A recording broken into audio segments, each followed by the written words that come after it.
Tengana. That's my boy. It couldn't be a better morning. This is just too special. Wow, what a way to start off.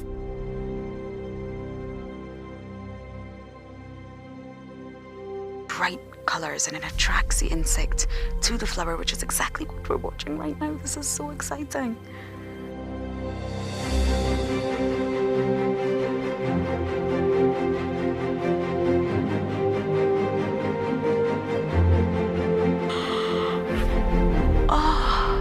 There's two.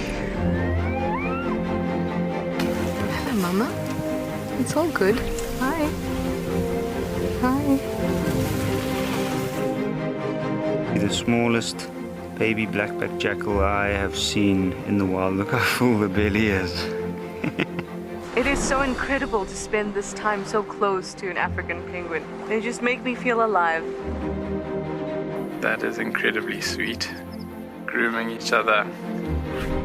Play is vital. This is how they learn. This is how they would tackle prey. There you go, there you go. There you go, there you go. Heart is pumping right now. Look at this, everybody. We've got a live kill. There's nowhere to go. It's just such an incredible privilege to be out here. It just keeps on delivering.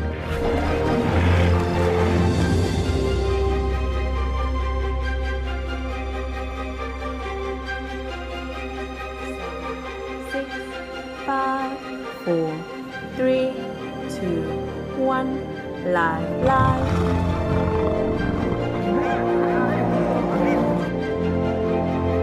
There she goes, going for the youngster. She got it.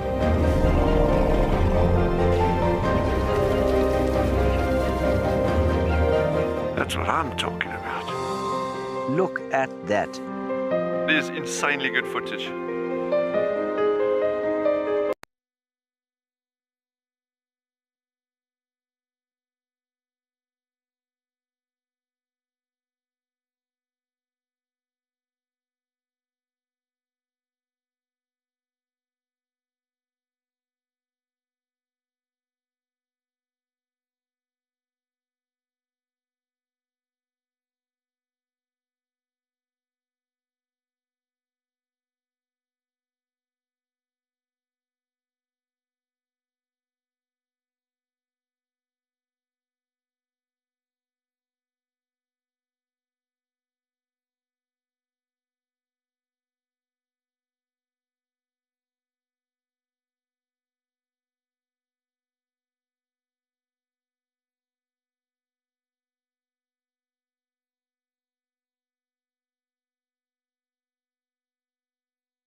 This program features live coverage of an African safari and may include animal kills and carcasses. Viewer discretion is advised.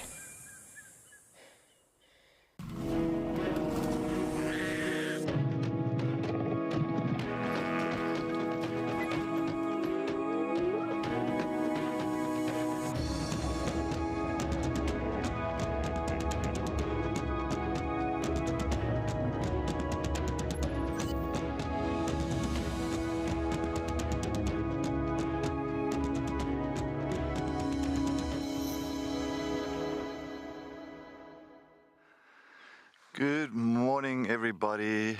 Good morning to all the WildEarth viewers and fans on such a beautiful sunrise drive this morning. Just look at that sunrise, bit of cloud cover. Fantastic. Good morning. My name is Cedric Dold, and behind the camera we do have got Owen. Welcome, everybody. I'm so happy for you guys to join us this morning on the sunrise drive, and I think hopefully it's going to be a fantastic drive here in Djuma Private Game Reserve in the Sabi Sand, South Africa. Of course, Chris is driving around at the side as well. He's working to the east of us, and we've got Tessa on the dam cam, and JP will be in Pridelands. Of course, now this morning we're just going to see what we can find out here for you. But of course, if you folks got any questions or any comments, please send them to our social media, Twitter at #WildEarth. Or if you log on to our website, wildearth.tv, make sure that you do register so you can send those comments and questions. And of course, anybody under the age of 18, please pop us an email at kidsquestions@wildearth.tv. So yes, keep us entertained, keep us going. And more questions and more comments really keeps our day and our morning very much alive. As you can see, we are live and we are interactive. So it is also very important to keep those things coming for us. So I'm here on the western boundary of Djuma Private Game Reserve. We are definitely going to be looking for those tawny cats, the lions. I'm going to see if we can really pick up on any of the tracks around this side.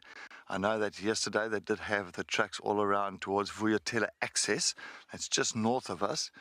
So I'm going to just take a look on the western boundary, see if we can see anything this side. I know Chris is going to head on to the southeastern areas.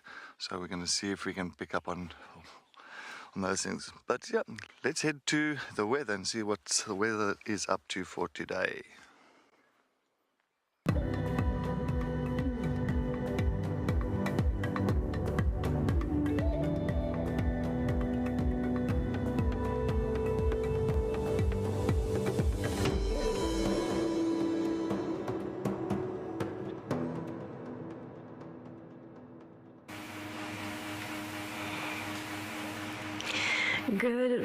Good morning everybody, and welcome to Gowrie Dam here on the Dam Cam.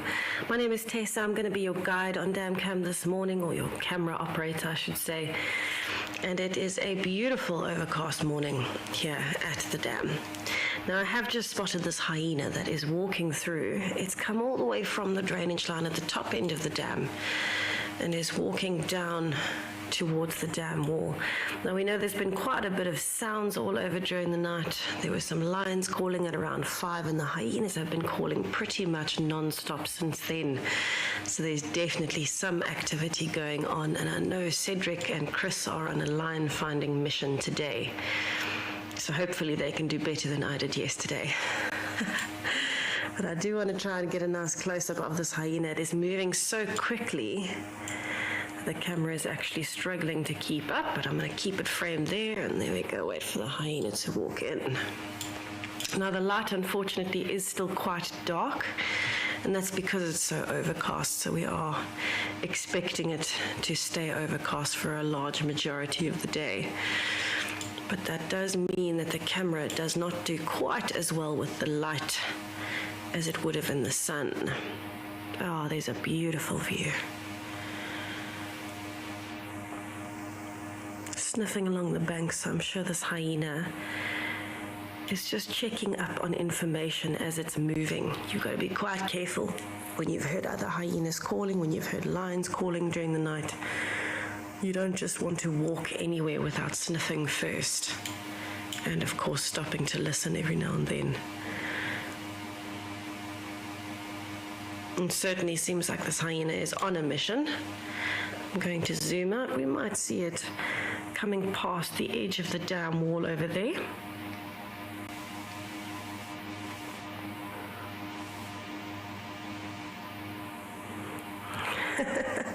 Anna Marie, jumping into your feet and ready to rumble. I agree. I am sitting in my seat currently. I'm very ready to rumble. And it's a really wonderful start when we can start on dam camp with the hyena so early in the morning. But to show you the clouds that I was talking about here on dam cam, they are building up and getting bigger. So this is definitely going to be affecting our light for the day, but also going to be affecting the animal movement. So hopefully that means the predators might still be active this morning. So I have been scanning around for about half an hour on the dam already. And this hyena is the first predator that I have seen. But we have had our Egyptian geese, we've had blacksmith lapwings, you know, the odds and ends, and a lot of insects that have been coming through. Michael Fleetwood, thank you so much for the confirmation. That was Ndebele, and I believe she was actually in camp not too long ago, so that's why she came from the drainage line. Very typical. I wonder where Swazi is. Usually the thick as thieves partners together. But it looks like she has disappeared over the back, and this doesn't surprise me. She's headed down on the opposite side of Twin Dams Road, on the other side of the drainage line, and possibly will cross over to this side at some point. What we have been doing, which is quite fascinating, is we've been trying to listen and see where we can pinpoint the line's direction from. Because, of course, that would be very helpful if we can try and figure out which direction the calling has been coming from. From about 5 this morning they were calling. Then we can try our best to make sure that we can give Cedric and Chris a good sense of direction on where those line calls are coming from. You can imagine that that's quite a challenge when you're listening from a camera. It's pointed and stuck onto a tree and pointed at the dam. So we try our best, but we will see how it goes. Of course, I think regardless of what happens out there today, it's going to be a stunning day. Any overcast day in the bush is a very promising day.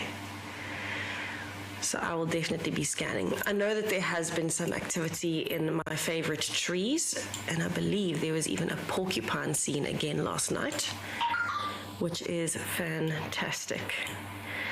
And we think that it might have a burrow somewhere around these trees at the base where that tree is fallen over.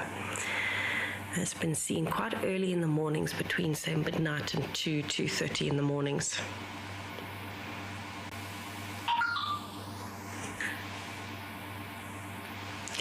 Sarah, a hyena would be alone so early in the morning because it's actually part of their normal daily makeup. So as much as hyenas are very strong clan animals, a matriarchal society, they do rely on each other for many things. But when it comes to hunting and it comes to finding food initially, most of the time you'll find hyenas completely on their own, and they will only call for the backup of the clan if they really need it.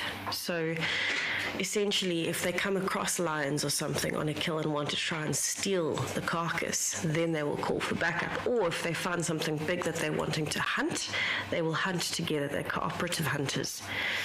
But when they're looking for food, you can think of it this way.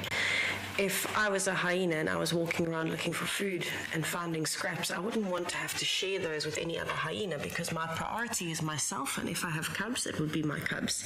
And the way I help my cubs is by feeding myself. So the best way to find food and make sure you get as much of it as possible is actually walking around on your own. Occasionally you'll see them in pairs, and Ndebele and Swazi love being together. But mostly when we see hyenas, we actually see them on their own. And early morning, it's still quite late for them to be moving. So Ndebele is moving a bit late this morning, and that's because it's overcast. So it's definitely going to be a good day on the predators, I think.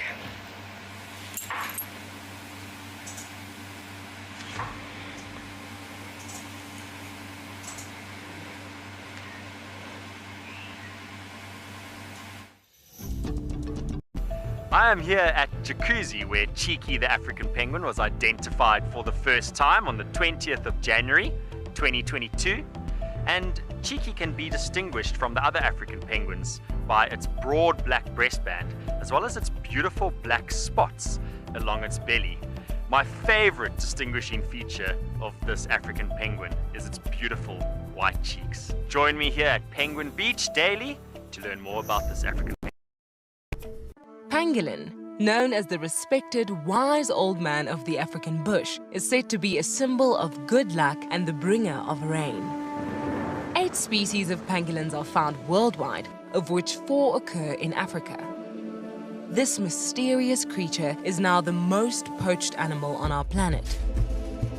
The African Pangolin Working Group will strive towards the conservation and protection of the African pangolin species and the habitat they live in.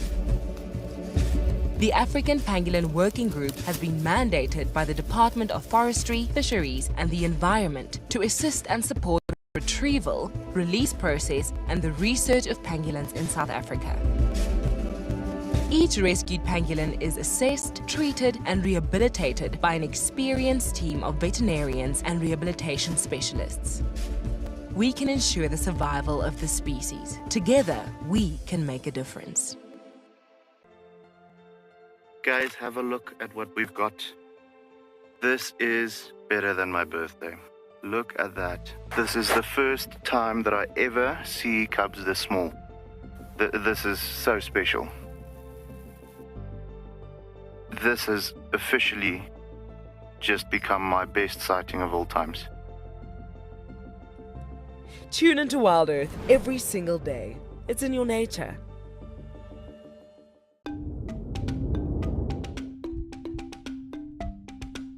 Identifying individual African penguins can be extremely challenging because at first glance, they all look the same. Identifying Duo, an African penguin with a double breastband, was extremely exciting for me.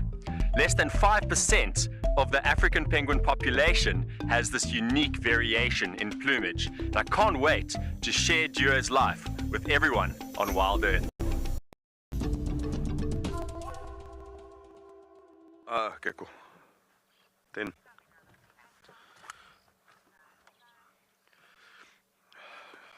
Good morning, everybody. And we are looking for lions, well, cats in general, but hopefully some lions. And we are now along the southern boundary. Cedric is checking the north, I'm checking the south. Then once we find tracks, we're all gonna tag team and try and find them. My name is Chris, and with me today in Camops is Craig. And we just saw some leopard tracks right here on the road, going the opposite direction. So we're going to check it out for a bit.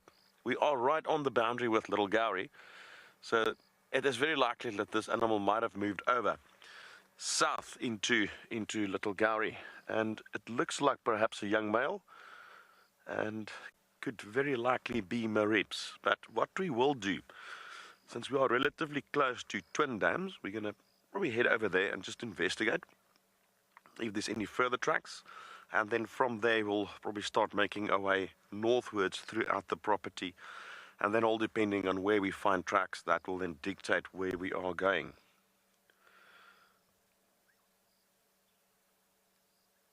So in the meantime, we're sitting just listening out to the morning sounds, and hopefully we'll hear something alarm.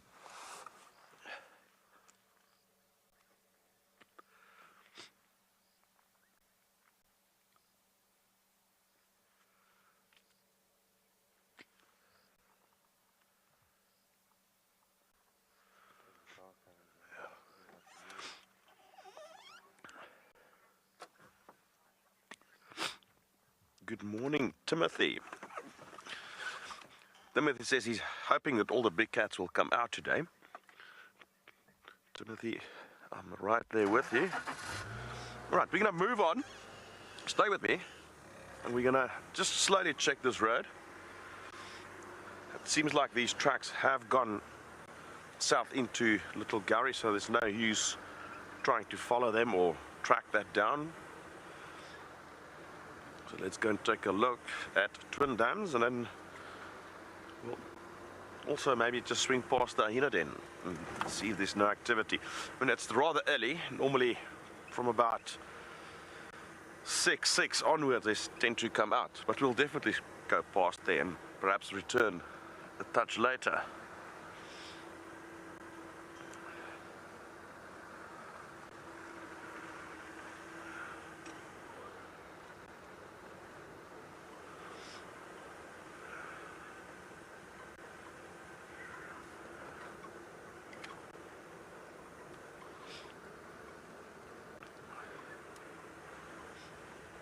I hate it when you get these fresh tracks of cats right on your boundary.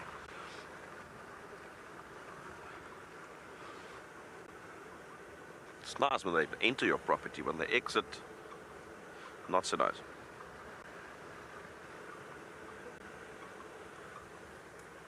Good morning, Jasmine. Wants to know if there ever been a morning where there were no tracks, no cats. Yes, plenty times I've experienced that. So I'm just going to have to reverse a little bit. I think there might be some scat. Just be careful not to drive over it. That's going to pretty much smell for the whole drive. I just want to see, it's probably that leopard that's walked you on the road. Ooh.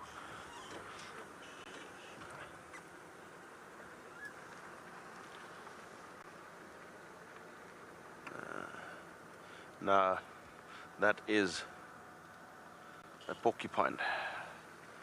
There's a porcupine's tracks on the road going that way.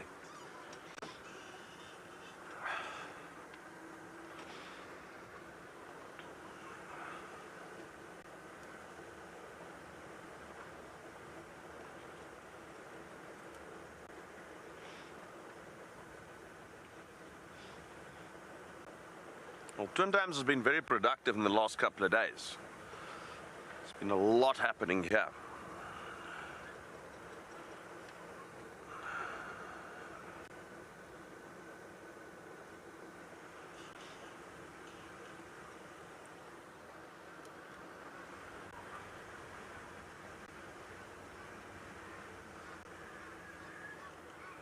So let's hope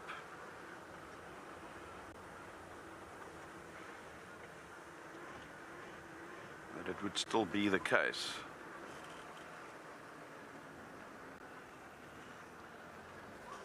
So there's another leopard track, probably the same one coming from there, going that way. Whew.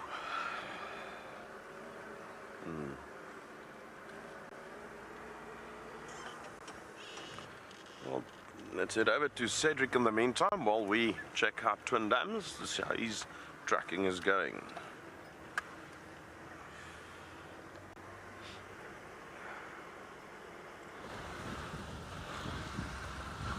Yes, welcome back. I did get, it looks like a young male leopard tracks on Gowrie Main, heading here towards Weaver's Nest Junction. I'm just going to go up Weaver's Nest, just double check it didn't go across here onto the northern side into Djuma. There's very fresh tracks there. I just want to see up this road. It's always nice, I don't know, I think that's one thing I like about early in the mornings tracking, because in the morning, of course, you've got so many different tracks like all around on the roads, and exactly what's happening during the night time and who was where and how and all that. So I think tracking in the morning is always interesting. Always try and get ahead of that animal and try and think like that animal, you know, try and think like, what is it doing, where is it going, why is it going there, and you start kind of really making this this whole story and this bigger picture on the idea of tracking and finding that animal, which is always a lot of fun, lots of fun.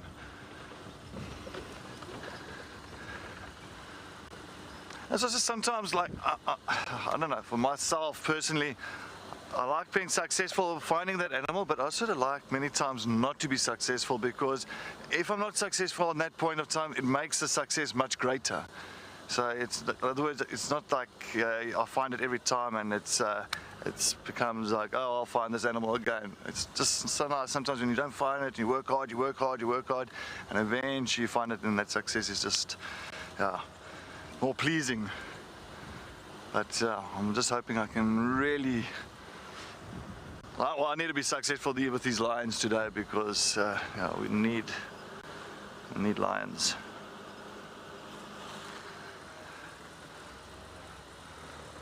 A lot of tracks on here, a lot of hyena tracks, going back and forth, back and forth.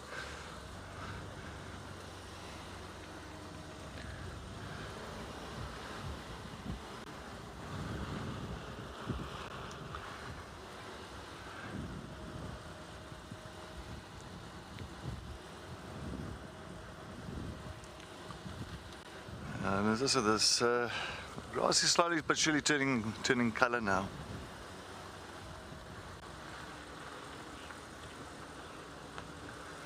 Jackson Jr., good morning. Welcome to WildEarth. What is the hardest animal to find in the morning? Sure. I think there's a lot. There's a lot of different animals that's going to make it quite a mission to find, especially if they're not leaving any tracks behind or they're just going straight across the road. So yeah, there's a lot of animals that's going to make it difficult to find them there. I know that, look, lions, if it's in a pride, lions are I think that might be a little bit easier because if it's a pride of lions, there's a lot of tracks and leave a lot of tracks. But if it's like, for instance, if it's a leopard, an individual track, I mean, you can just be missing that one track going off somewhere and you miss it completely. So yeah, there's a few animals. I mean, then it's also, of course, your more secretive animals. You can imagine trying to track a pangolin or an aardvark. I mean, that's I don't think I've ever tried to track. I've seen the tracks, but I don't think I've actually even given it an opportunity to track those ones because yeah, no, that's early in the morning. I'm sure that by that time they're almost in their burrows and not moving around anymore. So yeah, there's quite a few different animals that will be difficult. But one of my favorites is definitely tracking. I like it. It's lions or even leopard, as I said, because it's quite difficult. But lions is interesting because if you find those tracks and it's fresh and it's on top of every other track around you and you're behind them, it's just like you can't wait to get around that next corner and just all of a sudden, oh, there they are out in the open on the road. That's always a good feeling.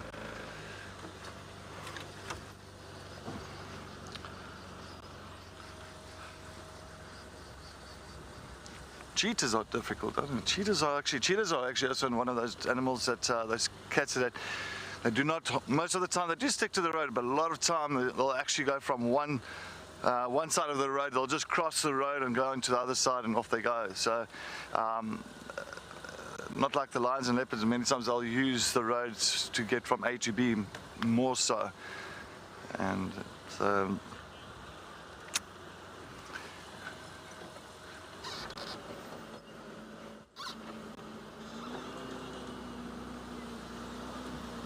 oh, nothing else, just hyenas.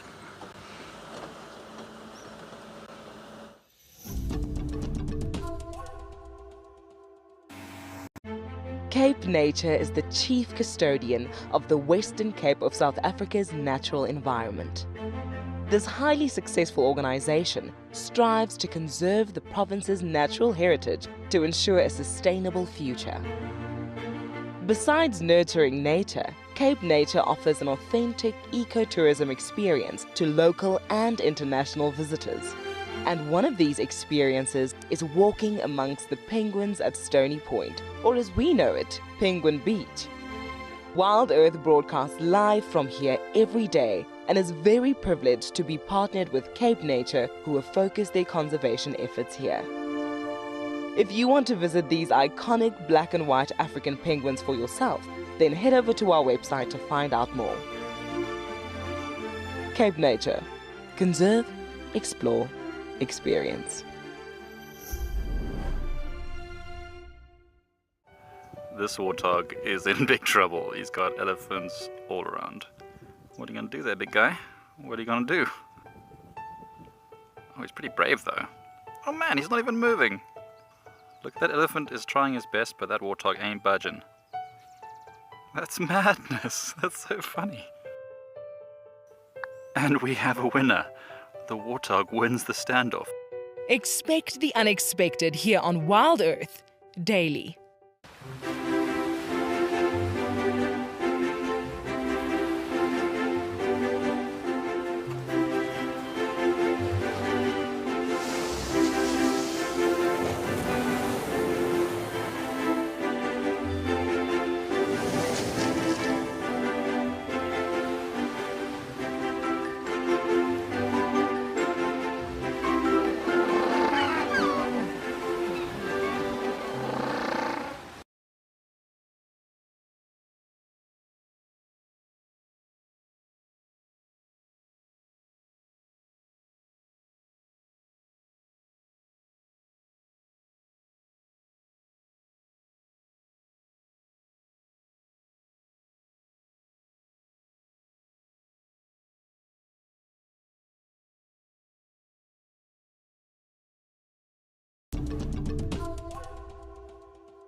Good morning and welcome to Eco Training Pridelands. At the moment we're at Leopard Dam and we're actually waiting for the sun to rise before we're going to start our walk. And in the later part of the morning we'll most likely hop back onto the vehicle and go and follow up on some of the larger dams to go and see what we can go and find over there. So my name is JP LaRue and behind the camera is Johan. And while we're actually busy waiting for the sun to pop up, we've actually been also looking at a number of different tracks that we could find over here. I'm just going to quickly tell you what they are. Right over here, we've got a web structure that's between the toes belonging to Egyptian geese. And then right over here, we've also got the tracks of a blacksmith lapwing. And then on a slightly smaller scale, we've got the tracks over here of a little free-banded plover that also frequents the shore edges of the dam. So a question which was asked a little bit earlier this morning by one of the viewers, what is the most difficult tracks to actually follow?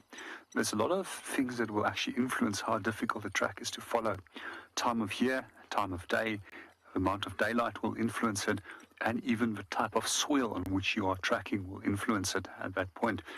For me, I find that it's very easy to actually track on fine clay basalts compared to coarse-grained weathered granites, which makes tracking quite tricky. But when it does come to a specific species that does come to mind, whose tracks is probably overlooked quite often, and that's actually pangolin. I have a few in the Kalahari. Those tracks actually show up very nicely on that soft red sands, and it's a little bit easier to actually spot them compared to on coarse-grained or weathered granite soils. One of the things that we do also quite often find is if you do head out in the early parts of the morning and it's still not light, the tracks are often driven over, and when you do come to the point where the light is sufficient, those tracks have been obliterated, and the next vehicle that comes past often don't find the full story in terms of the tracks which is on the road. A few times we've also seen it that you drive out, you don't see the tracks, and then the next thing, half an hour later, the next station that comes out while it's getting light actually do find the animals. Good morning, Alice, and welcome to the show. If we do look at the birds in terms of their foot structure, they actually have got fairly large toes. And we can see it right over here with that little blacksmith lapwings tracks, as that it creates a very large surface area and it prevents them from actually sinking in. And then also with the webbing between the feet of Egyptian geese, that also helps that their feet don't sink in. There's quite a few bird species that actually have incredibly large and long toes, and one of those are African jacana, probably got the longest toes of any bird that I do know about. In Afrikaans we actually call them a lung twin because of their long toes, and that actually assists them that they don't sink into the mud. But what I do find quite fascinating as well is that as we walk around the edge of this water body, there's a large amount of elephant tracks. And even elephants, their feet especially adapted by expanding when it does walk onto mud, and that makes it more difficult for them to sink in. But also what you'll find is when they have to pull their foot out of the mud, it actually creates a smaller surface area, allowing it to actually come out a lot easier. In my case, I don't do so well if I walk too close to the edge. I tend to sink in, and a few times I've actually sunk up to knee depth into the mud. While we're waiting for the sun to rise, let's go and see what Cedric is up to.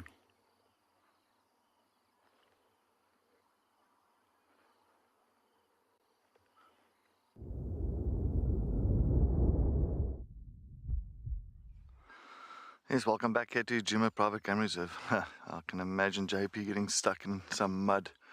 I know it's not, I don't think it'll be a pretty thing, but yeah, no, look, especially when it starts becoming nice and muddy and it starts drying up and all that. You don't want to be walking in that. It won't come out again. But look at that sunrise, just absolutely stunning. It looks like a huge fire behind there, but it's just amazing, that coloration that's coming through. That beautiful, beautiful tree. And just the scenery is absolutely gorgeous. And there's clouds. You can see that cloud slowly but surely starting to burn off. So not too long, given another hour or two, and there'll be no clouds left. It'll be just a beautiful, warm summer's day in Africa.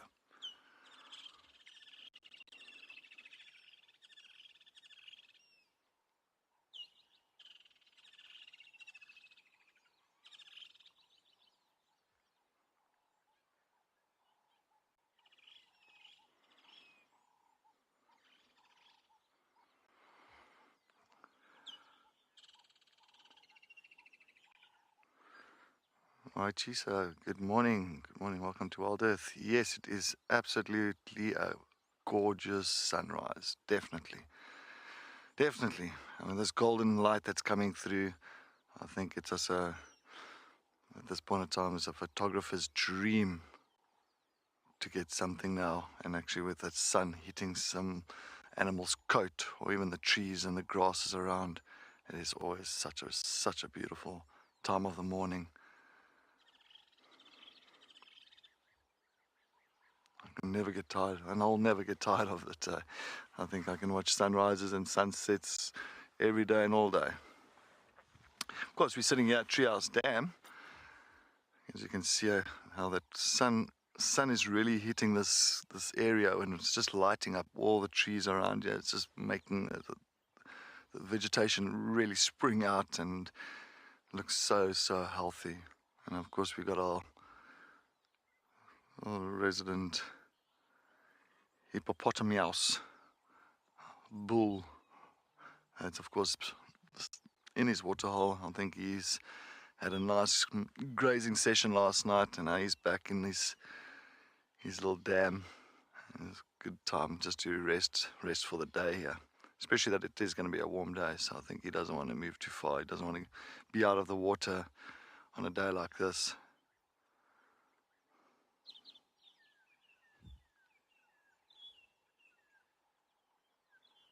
We haven't seen that hippo back at Gowrie Dam, so it must be this male, because as I said, if he's not here, he's that side. If it's not that side, he's here. So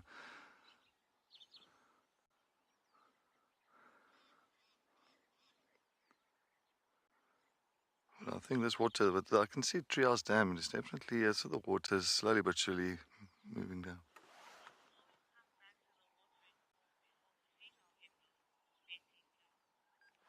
Betty Blue, good morning, good morning. Do males get back to the waterhole before the females? No, it's not. It's just that this individual itself he hasn't got a pot of females, so he doesn't have any harem or any females that he's pretty much taken care of. So he's always here by himself. He's like a retired male.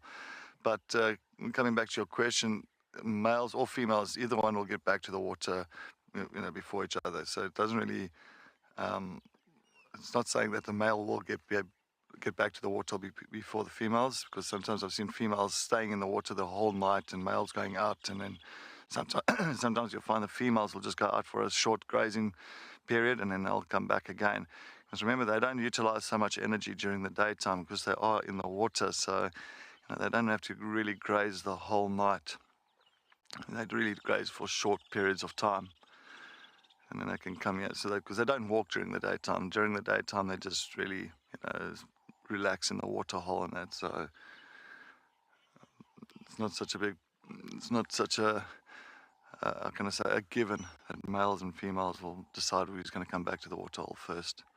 But yeah, while we sit here at Treehouse Dam, let's head to Tessa and see what she's got on the dam cam.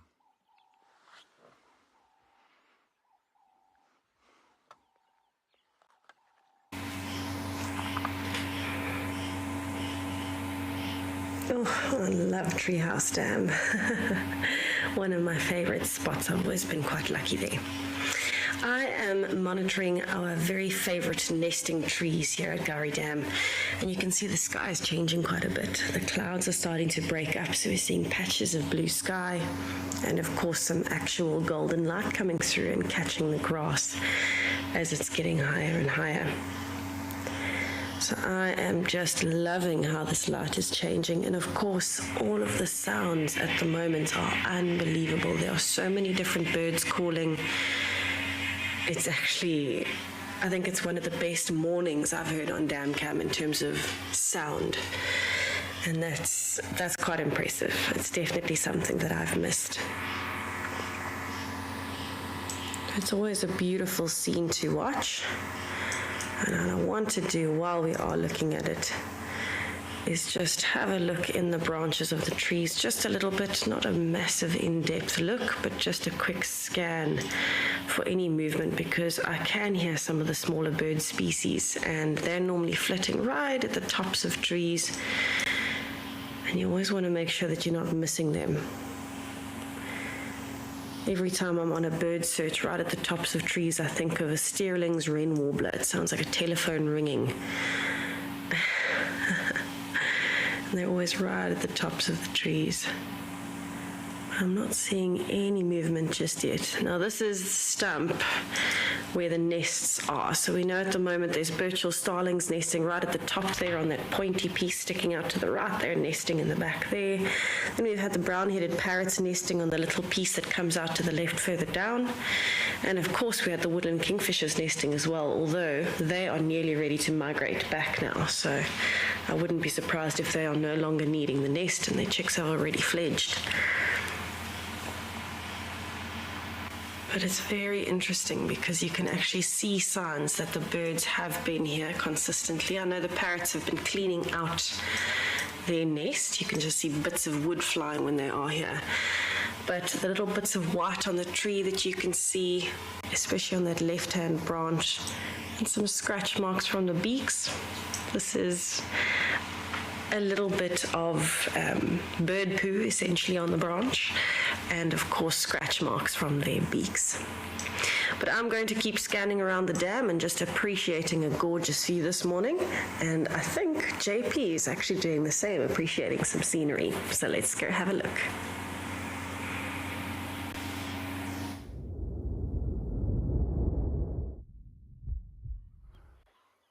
Good morning and welcome back to Leopard Dam. At the moment we're enjoying a little bit of sunrise that we're going to have this morning, and it's actually fading very quickly as the cloud cover has now started moving in.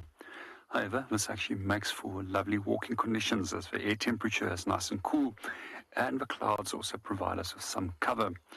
Under normal conditions, this time of year and the peak of December, January, it's already quite hot. And I noticed that both myself as well as the backup and Johan have all started wearing a little fleece in the morning as the temperatures are starting to drop. I also just looked on my watch and I noticed that it's today. It is on the 9th of March, and it's roughly another 12 days, and then we're on to equinox with equal daylight as well as night. And from there, we notice that the temperatures will progressively start dropping from the months of end of March into April and May, which is pretty much almost into our winter. And the daytime temperatures is always pleasant. Even the peak of winter, it's roughly some 27 degrees Celsius. Also found pretty fascinating is that one of the towns around here, which some 40 kilometers away from us, which is known as Phalaborwa, actually has the least difference between summer and winter temperatures on average in South Africa. And the lovely all year round conditions in terms of temperature. Makes it suitable that you don't have to wear a pair of trousers in the low fault region. Well, there's a few exceptions where the winter days can be incredibly crisp, especially in the early morning just before the sun rises. There's also a number of different birds that are out there on that log in the center. I just wanted to maybe point out. One that I did want to point out, unfortunately, just flew off, and that was a green heron that we were watching yesterday. Well, there's still a pair of very noisy Egyptian geese sitting up there.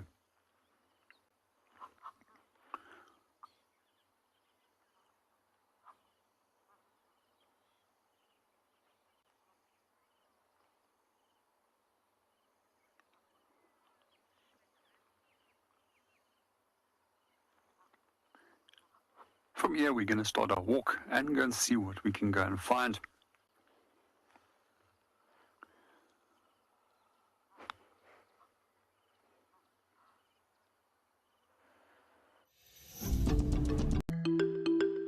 This is Picky Plastic, and Picky Plastic is excited about the Global Recycling Day. Recycling plays a big role in the wild earth environment, from protecting the penguin colony at Stony Point by cleaning up the oceans, to ensuring that the safari team reports littering and recycles within the camps. Join WildEarth and be a part of Global Recycling Day on the 18th of March 2022. This is incredible. Looks like vivid monkeys do sometimes go for swims. I heard something splash, but we couldn't see what it was in the long grass. Now I just saw that thing swimming there. This is incredible. I hope it gets to the bank. There are crocodiles in this dam. And it looks like, you see that monkey climb up into the tree? Wow. Expect the unexpected here on WildEarth Daily. Hello, my name is Byron Loebscher and I am a naturalist on the Penguin Beach Show based down at Stony Point in Betty's Bay. It is so awesome to be able to interact with viewers internationally, get to know people, answer questions and promote the conservation of this very special little species, the African penguin. My favorite types of questions to receive from viewers on the show are the more challenging questions. I really enjoy it when I don't know the answer to a question and I have to go back and research the answer and provide feedback to the viewer. I find that really, really awesome because we learn in the process. If you would like to ask me any questions, you need to register on the WildEarth website. Once registered, you can ask your questions under the live feed. Catch up with me on WildEarth Daily.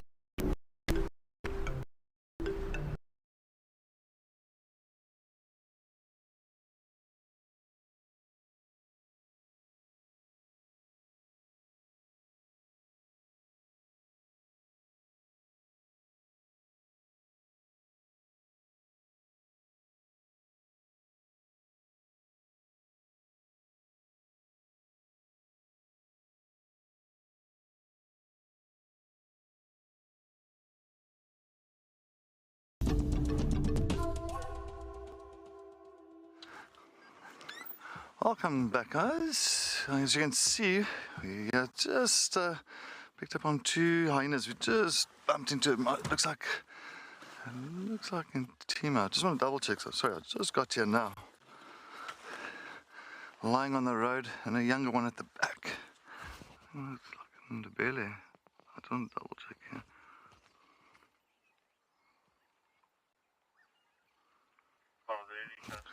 Yeah, it looks like straight ahead of us, it looks like the first one is in Djuma, because we are pretty much here at Djuma's den site. It's just to the west of us. And then, of course, I can't see that one at the back nicely. I'll double check on this one quickly. I was enjoying just the coolness of the road itself.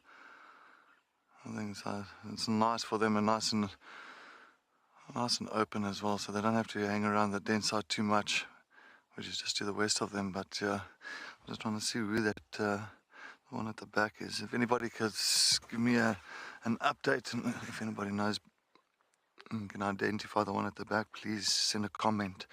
Let me know.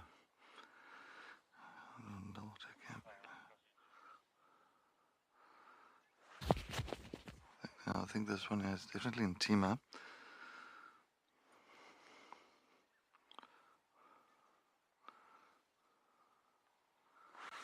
She's got very, very... Ears is still fine.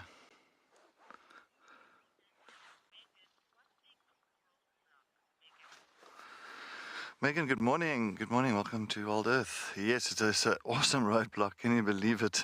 Come around the corner and here you've got hyenas lying in the road. I rather will have this kind of roadblock than traffic itself in the middle of a city. Definitely.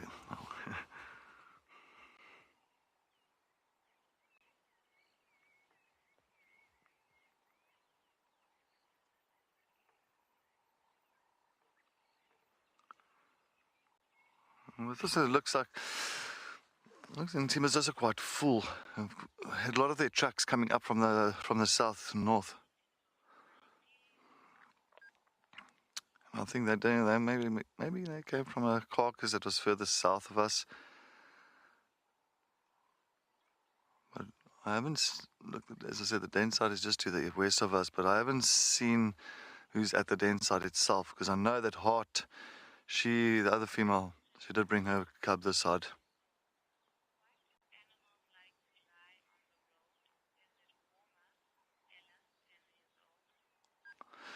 Ella, 10 years old. Good question. Why do animals like lying on the road? A few things as well. You must remember, like on the road, it's nice and open. It's easier when they're walking down the road, and it's nice and soft. So if they do need to kind of plonk themselves down on the road, it's much better. It's the coolness of the road as well. It's like if you're walking on the road, I'd rather lie or sit on the road, on a sandy road, than in the grass itself. And I think it's just a little bit more comfortable for them. As well, it's easier for them just to look out if anything is coming around to the area. I mean, they've got a nice view of what's coming up the road and down the road. Oh, here comes another hyena. Oh, that's Hart. So Hart is right at the back. So yeah, it's Hart. She's right at the back now. So this is in Djuma is really full. Even Hart. So they definitely came from a kill that's came from south of us now. I know that there was at Buffalo at the Nkuhumas, and the 2 Avoca males were feeding on. So I don't know how far they got with that kill, if they moved off or how much they finished there. But definitely a lot of the hyena tracks came up from that side.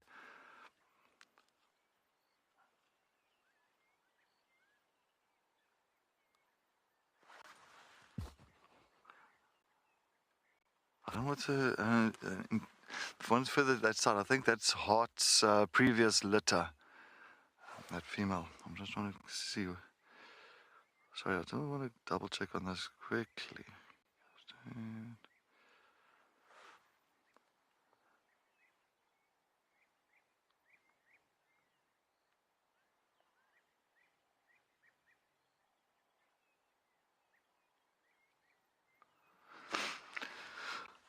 This is still coming back a while, also lying on the road. Definitely as well, you must remember in wintertime it's much cooler and all that around the areas. And sometimes you'll find that the roads will kind of hold the heat a little bit longer. And it's also nice for them then to lie on the road and just to warm up. You'll find many times if it's the tarred road, I know in the Kruger National Park, you'll find many times you'll find the animals lying on like the lions and the hyena lying on the road itself, or on the rocks, and just to get that heat from the rocks or from the tarred road.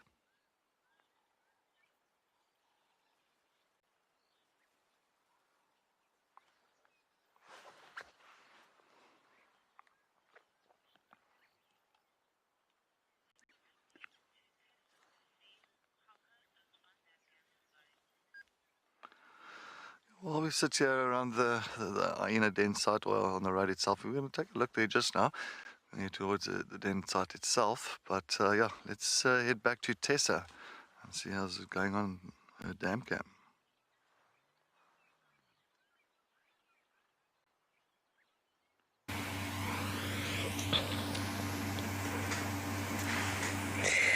So I am looking for some very strange things on DamCam this morning. I know there was a question earlier about what's the most difficult things to track in the mornings, and there's been quite a few answers, things like aardvarks, pangolins. I still think pangolin because the chances of finding one anyway are so small. So when you do find the tracks, to still then be able to find them in burrows and things is very tough. But my mission on DamCam this morning is finding strange things, and I think they're very difficult to find in the mornings, especially on camera like this. But I think I have found a potential scorpion burrow.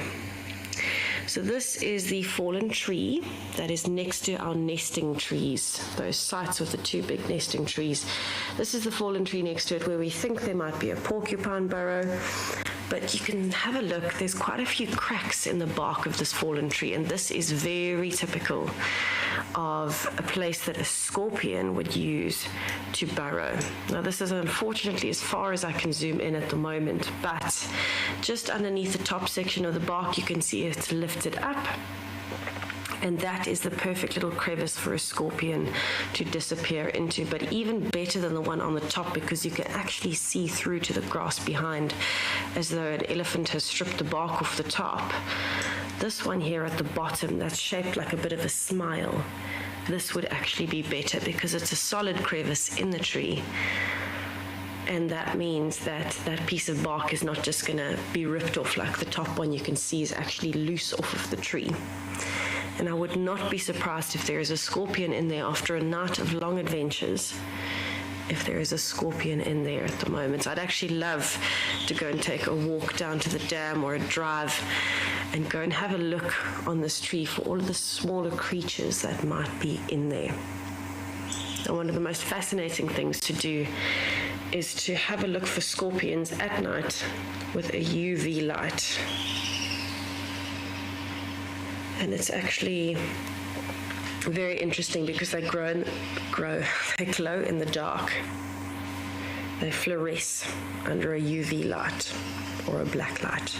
So it can be very easy to see them in crevices and trees like this because you'll actually see the glow in the dark shape of the pincers or the scorpion. And we don't actually know what causes this. It's some form of unidentified substance in one of the layers on their exoskeleton and thin outer skin on top of that, and we have no idea what it actually is, but it works for whatever reason. And it's fascinating because places you wouldn't think a scorpion would even fit or you wouldn't think exist, and you will find scorpions everywhere. It's one of my family's either favorite thing or least favorite thing, depending on who in the family. When we go to the Sabi Park house, when we find scorpions, my brother, my mom, my dad, and I love it. But my middle brother is not a fan. But it's fascinating to see where they can fit into, and so I'm hoping I'm going to find some nice smaller things today while we are looking. Can see there are some birds that have landed in our tree, so I'm going to be watching them to see if they do come in and out of the nesting site and see how many different birds I can find.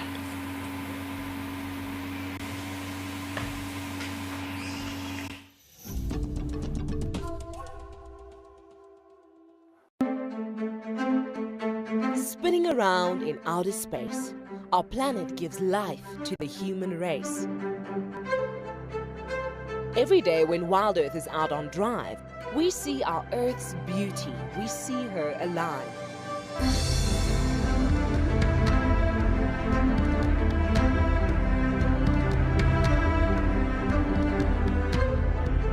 We need our planet, that is true, but our planet needs us too.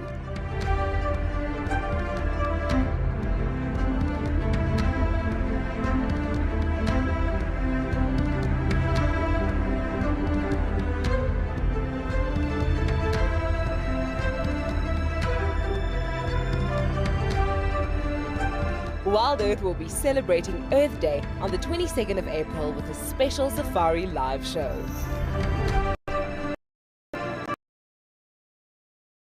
The Endangered Wildlife Trust is among Southern Africa's largest and most established non-governmental conservation organizations.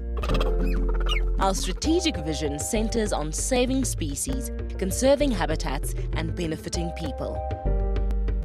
In 2021, the EWT secured habitats, reintroduced African wild dogs and cheetahs into reserves across southern Africa, and created vulture-safe zones to reduce major threats to vultures, such as poisoning and electrocution. On the 3rd of March 2022, we celebrate World Wildlife Day under the theme Recovering Key Species from Ecosystem Restoration. Standing strong alongside our partners, donors, supporters and friends, the EWT staff have achieved remarkable gains for conservation.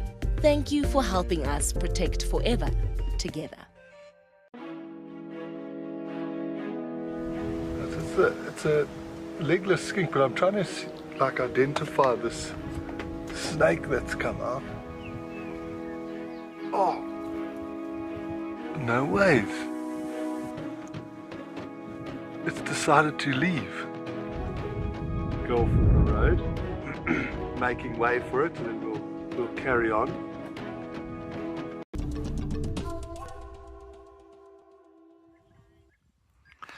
Yes, welcome back here to where the den site is close to Philemon's cut line. Of course, we've got the whole clan, quite a few of them around this den site now. Of course, you can see Heart's little cub playing with a little branch there. And of course, I'm just listening.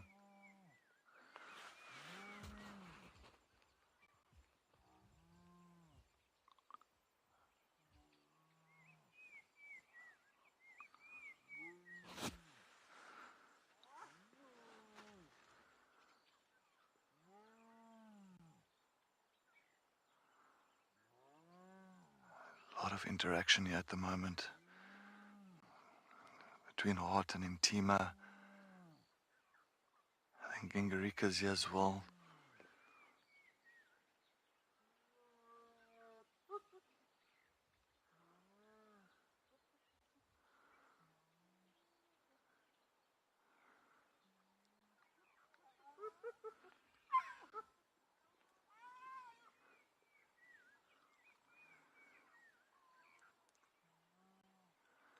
As you can hear, that a lot of noise is coming from them, a lot of communication.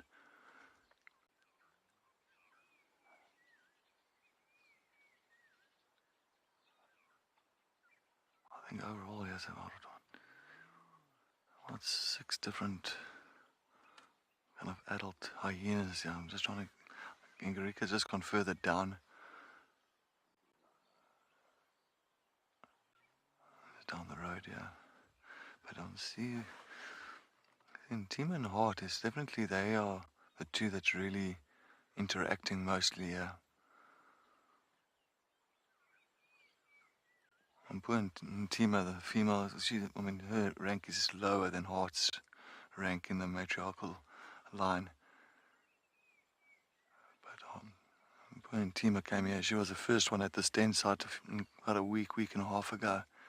And all of a sudden, this den site has been really active, and it's a popular site now.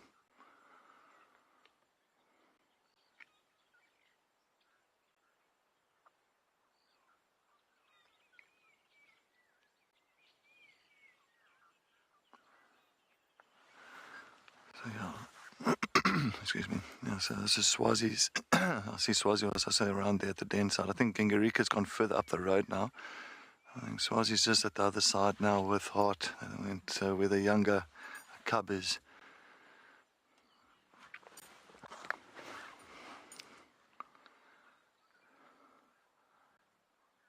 So you can just remember that it's very much a matriarchal scenario.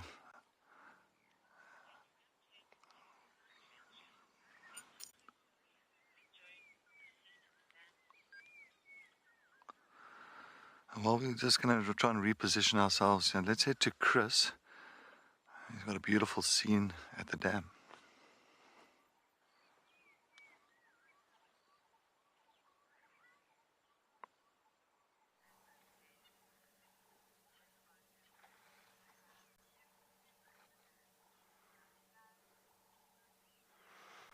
Well, isn't that rather pretty. The rest of the herd have just started to move off into the bush, but there's still one or two lingering around here at Buffelshoek Dam. Beautiful sight.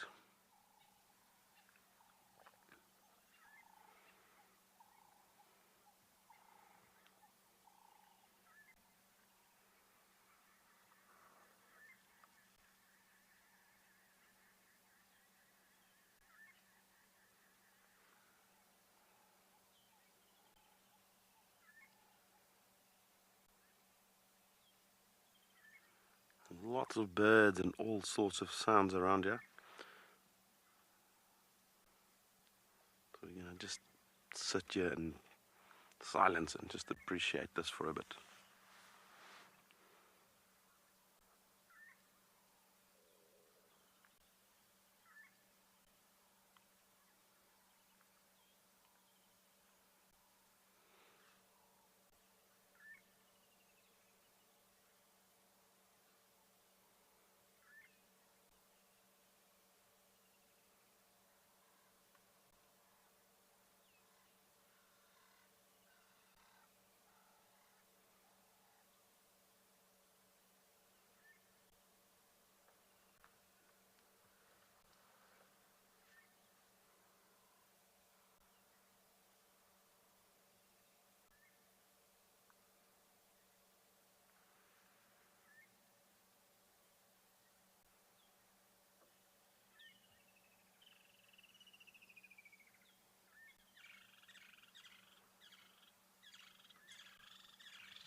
Wasn't that a lovely moment?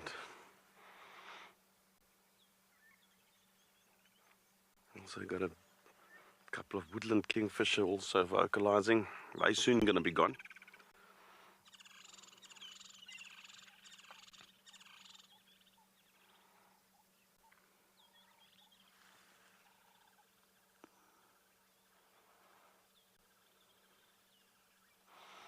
We didn't really get to do our sunrise shot this morning. This is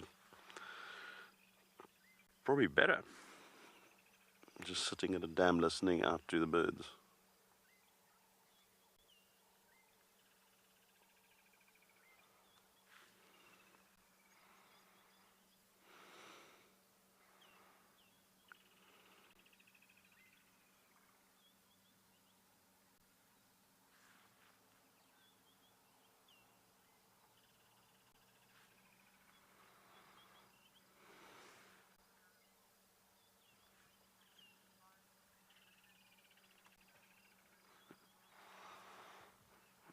Quite a number of our viewers commenting there that there's nothing like a safari with an elephant drinking in peace and quiet.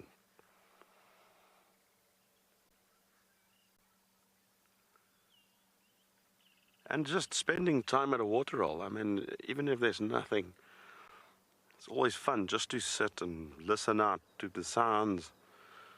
It's just something about water that's really calming. Just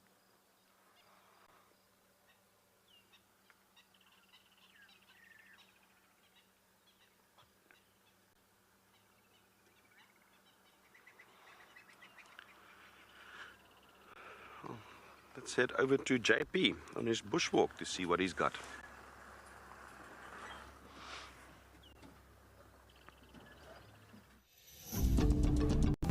I am here at Jacuzzi, where Cheeky the African penguin was identified for the first time on the 20th of January 2022. And Cheeky can be distinguished from the other African penguins by its broad black breastband, as well as its beautiful black spots along its belly.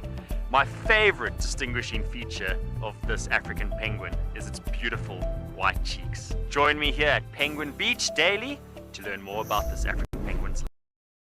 Pangolin, known as the respected wise old man of the African bush, is said to be a symbol of good luck and the bringer of rain. 8 species of pangolins are found worldwide, of which 4 occur in Africa. This mysterious creature is now the most poached animal on our planet.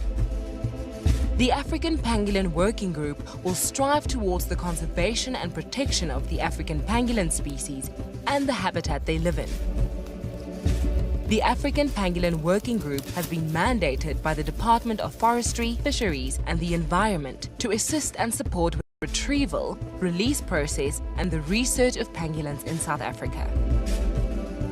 Each rescued pangolin is assessed, treated and rehabilitated by an experienced team of veterinarians and rehabilitation specialists.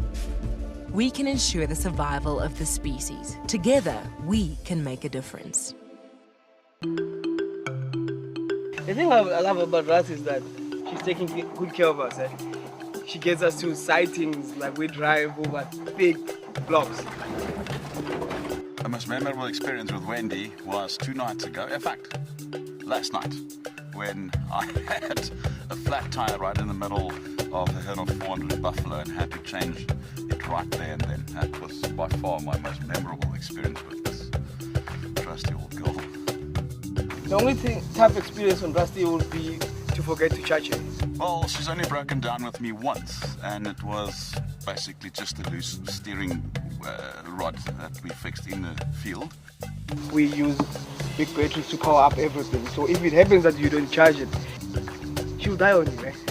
Since then, she's treated me very well. She's taken me into a number of sightings, and it just seems to keep going.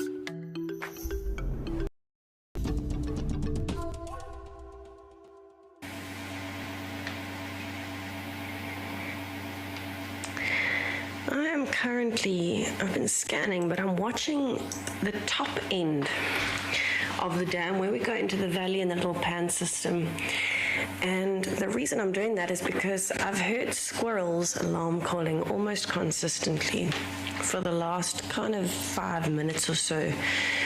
The squirrels are chirping away, and I heard some francolins as well. And some of the other birds, obviously the hornbills are chirping away constantly in the background, and that's their normal courtship calls and things like that happening. But I'm not sure why the squirrels are alarm calling. So I've been doing a bit of a slow scan, especially across that section, because that's usually the area where you would find predators coming from in the drainage line. But I'm just looking for any movement. I have been checking down towards Twin Dams Road as well, and up towards Quarantine and the clearings. But so far, no luck.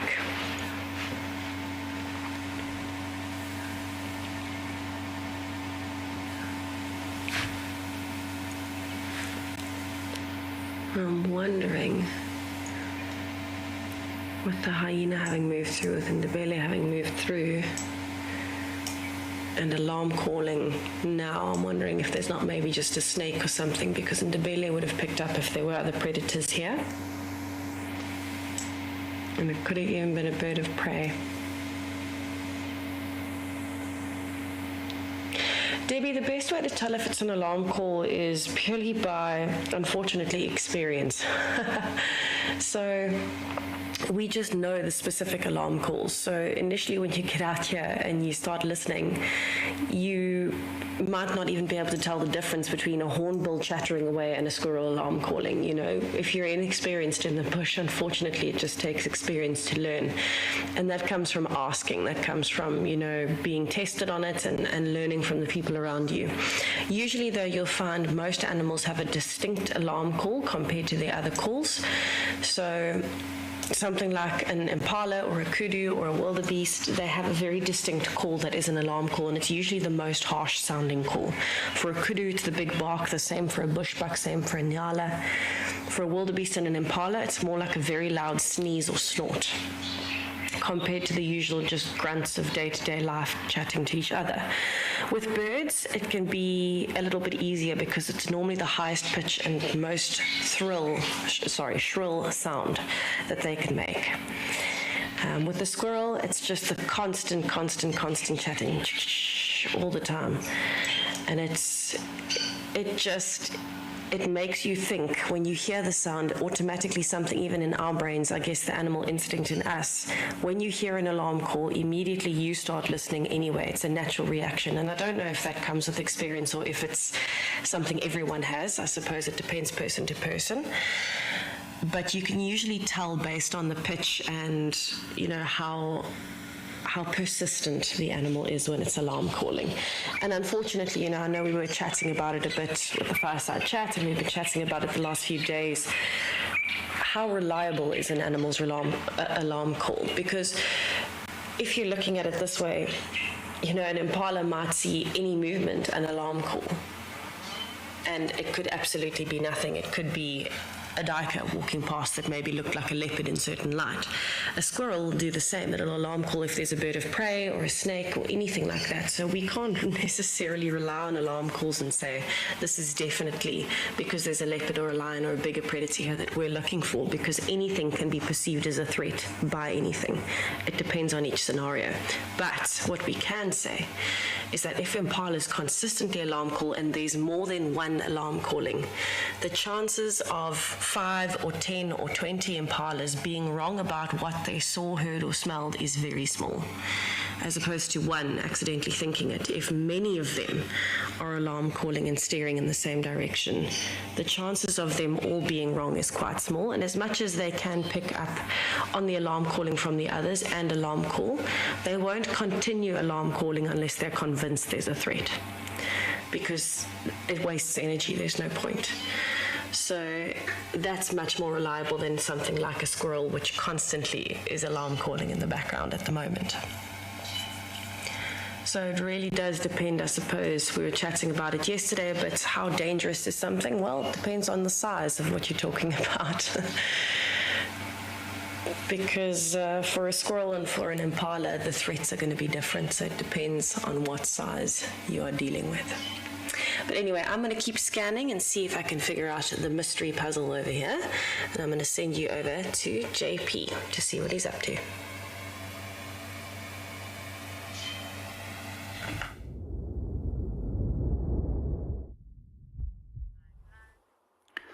Good morning and welcome back to Pridelands. We're still out on bushwalk and still following up on the tracks of our leopard. And we again just heard the alarm calls of impala in the distance. So I was just asked what is the differences between alarm calls as well as between that of normal contact calls. And that's going to come with a little bit of practice and skill.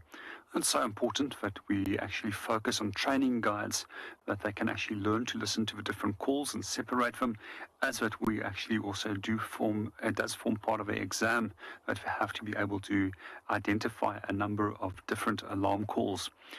When it does come to impala, the difference between a normal contact call and an alarm call or a ratting call, for example, is that a typical alarm call is more of a snort that has got a lot of nasal sounds to it, compared to that of a contact call or a ratting call that is much more like a belching and bellowing sound that they will produce.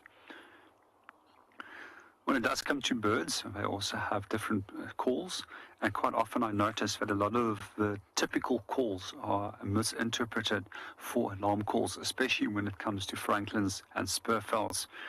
And that is simply one of those things that are just going to take a little bit of practice and a little bit of field time to actually learn the differences. And there's no such, that's one of the things I always find in the bush, is that practical experience is a wonderful master. We also find that when it does come to training guides, we spend roughly some 50% of time with theory and roughly some 50% time on practical, which is a great way of learning, because you can actually reinforce what you've just practically learned in a theory session when you're out here next to the bush, and it tends to stick for longer. Well, we're going to move off and go and see what we can go and find, and meanwhile, let's go and see what Cedric has on that side.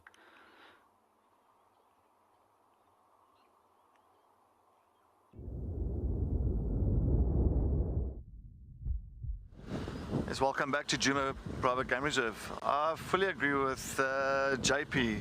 It definitely comes through with experience, experiencing alarm calls from animals, listening out every time. So many times you're following leopards or lions or any kind of predator, birds of prey, snakes, and you'll find certain animals will alarm call due to, just warning others that there is danger around. But I also realized it's one of the best things, or most of my, or not I can say most, but a lot of my finds on predators is due to listening out for alarm calls and actually heading into that area where the alarm calling is happening. Could it be dwarf mongoose, birds, certain birds giving off their alarm calls, impala, kudu, monkeys. Most animals will have an alarm call. And once you get used to those alarm calls and you know exactly and pinpoint that certain animal and that certain animal's alarm calling, you can always then go and follow up on, or go follow up in that area where it's calling from. And it's many times my finds has been due to stopping, listening, and heading into those specific places of the noise of the alarm call. So yeah, animals help us. Many times as well at the lodges. I remember how many times at lodges where I've been sitting in the room or sitting at the lodge, inside the lodge itself, and next moment I hear vervet monkeys going crazy, absolutely crazy. And then you know that those monkeys are, they've picked up on something, especially with the leopards that are walking through the lodge or outside the lodge itself. And you see the monkeys in the tree, and you can actually see they're actually pinpointing and they're actually looking where that predator is, and they're not taking the eye off that area, that specific area, and grab a vehicle and go around, and usually always find a predator or two. So yes, very important, very, very, very, I can say a nice skill to have is to always pick up on the animals' certain alarm calls. Jesse, good morning, welcome to WildEarth. Can all animals alarm call? Pretty much I know most of the animals do have alarm calls. Of course not your predators themselves, but your prey species. One thing I haven't heard is a giraffe really making a noise.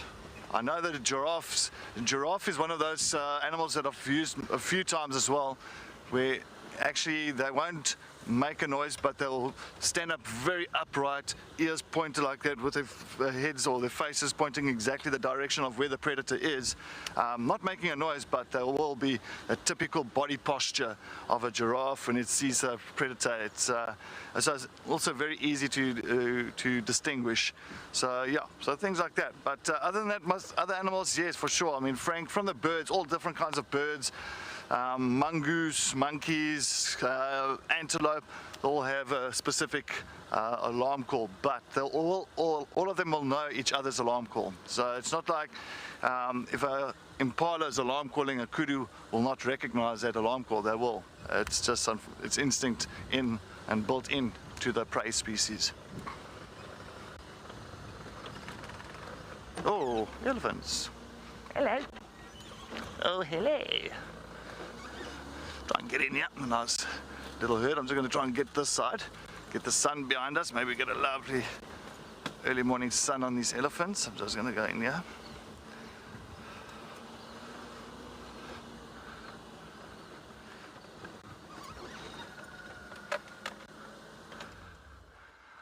Good morning, girl. That's a little one there as well behind. Lovely, lovely female. Look at those tusks on her.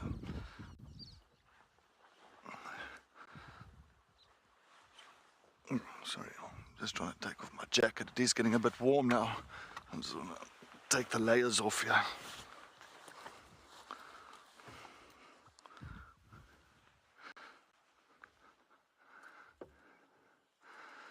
Good old scratch.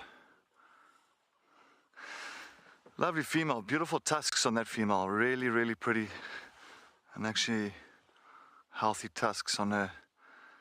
It doesn't look like a big herd. I see like maybe 2 or 3 youngsters in front of her there, but Oh no, here comes another big one coming through. I think no, here comes more coming through. It looks like it's a nice size herd.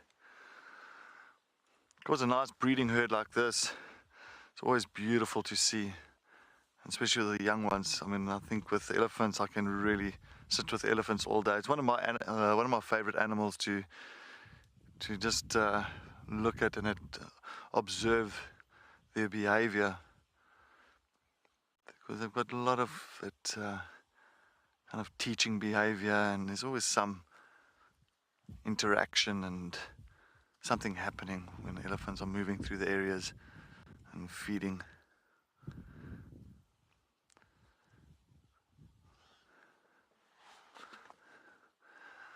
Many times you'll see with the breeding herds like this now, of course, if you sit in it long enough, a lot of guys will quickly say, yeah, but this is the matriarch. No, you've got to sit with them, you've got to really pay attention, you've got to observe the interaction between all of them, watch them move, who they're following, who's rumbling, who's communicating, and then you can start working out really the matriarch. It's usually your oldest female in the herd, not the biggest, because remember sometimes sometimes I've seen matriarchs that's not really a big body, but they're the oldest ones, very deep indentations on the head. And of course, a lot of the time that they will pretty much be set as the matriarch of the breeding herd.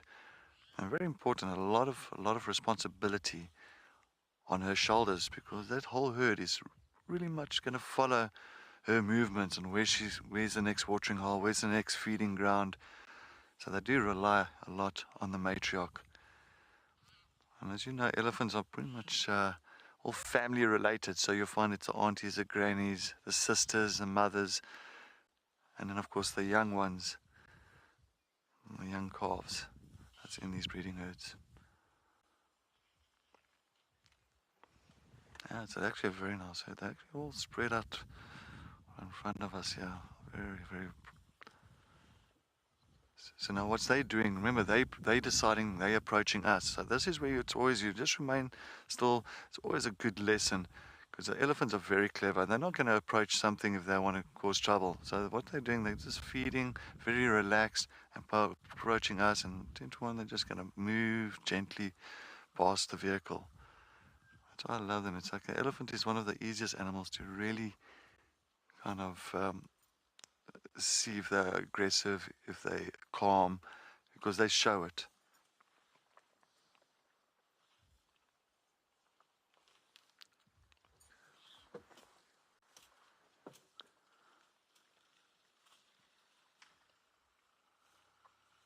Of course, a younger one that's good looking there. Maybe about a 3.5 year old. Remember, you'll only start seeing the tusks coming through at 4 years old. You'll start viewing the tusks. Now that little young one that you're looking at now there, you can see it's the lips where the tusks are going to come through. It's starting to swell up a little bit there. Of course, the tusks are still just underneath, so they're slowly but surely going to come through, and then it'll start appearing at about 4 years old. About a 3.5 year old, that one. Of course, elephants, they do get up to about plus minus 60 years old.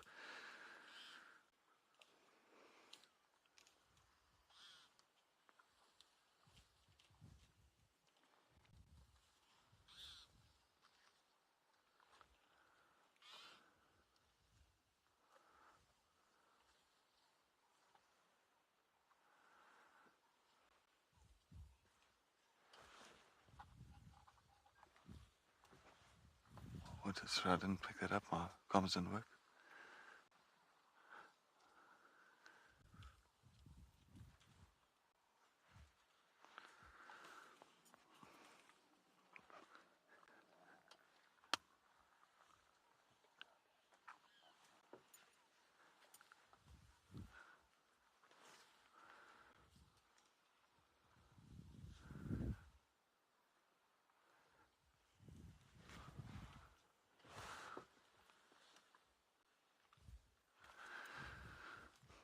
And of course, you can understand that an elephant has to eat around about 5% of their body weight. So you're looking at about 150 kgs of vegetation per day for the females.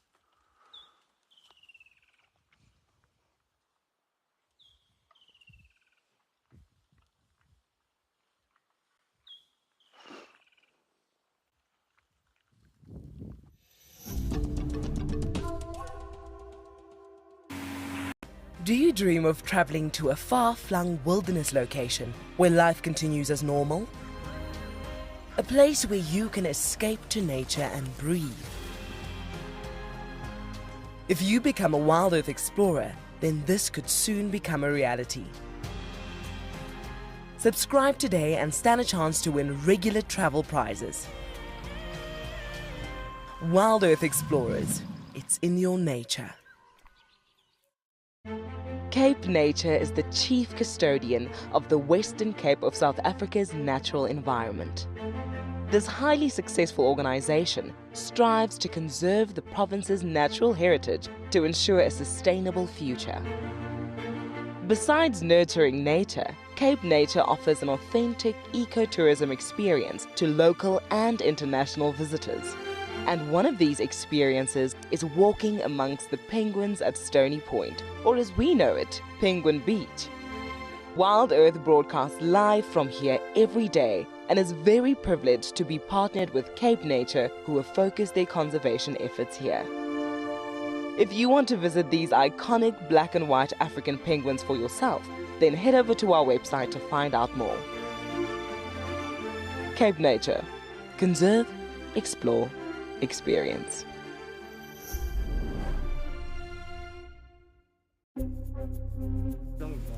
Right, so Marips has found himself a puff adder that he's busy playing with, which is dangerous. I've seen leopards die from puff adder bites.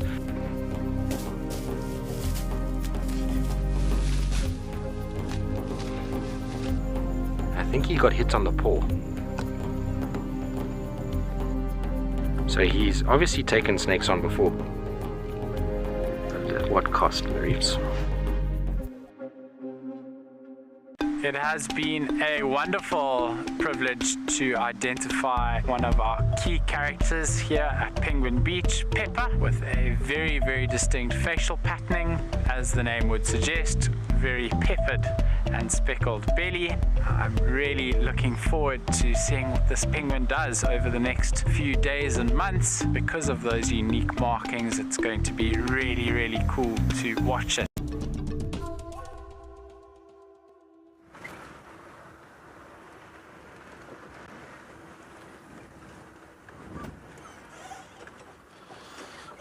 Other than the elephants, it seems a bit quiet. But as promised, we are going to return to the den sites. We've checked the main den. It was not active early on this morning when we went past Twin Dams. But I'm heading to both now to see if there's not perhaps any activity.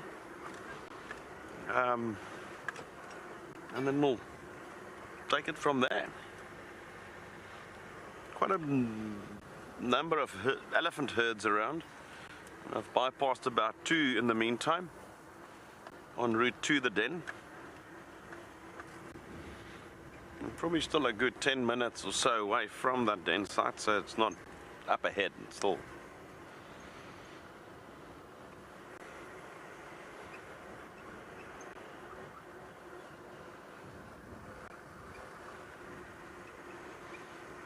Seems like the cats are absent this morning.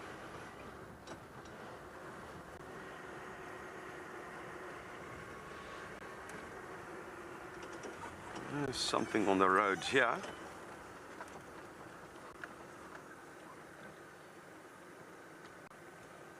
Leopard tracks.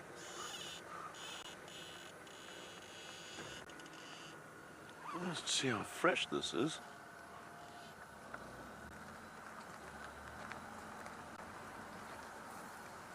Going back in that direction.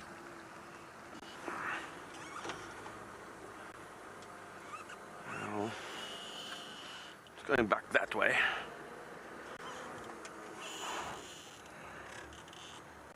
And it looks like from last night.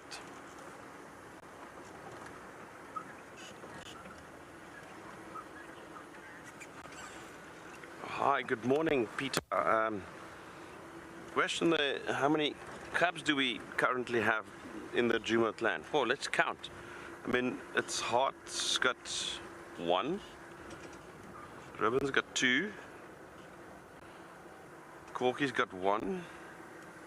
I don't know how many Ntima's got up. I've not yet seen them. Craig, I'm not sure if you've seen Ntima's, how many, whether it's one or two. Yeah, well, let's assume one, so there's at least 5 that we know of. And the key word there is that we know of. There might be more.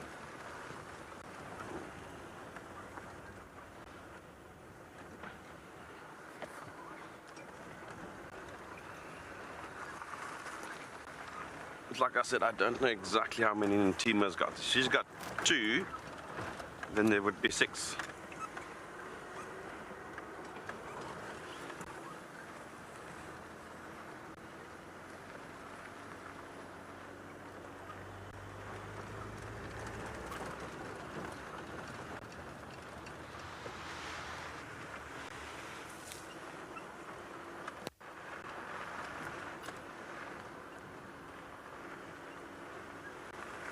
Right, I'm gonna start pushing a little bit faster towards the Hyena den. I think this is a lovely time. And let's head over to JP, who's looking at some small things out on his bushwalk.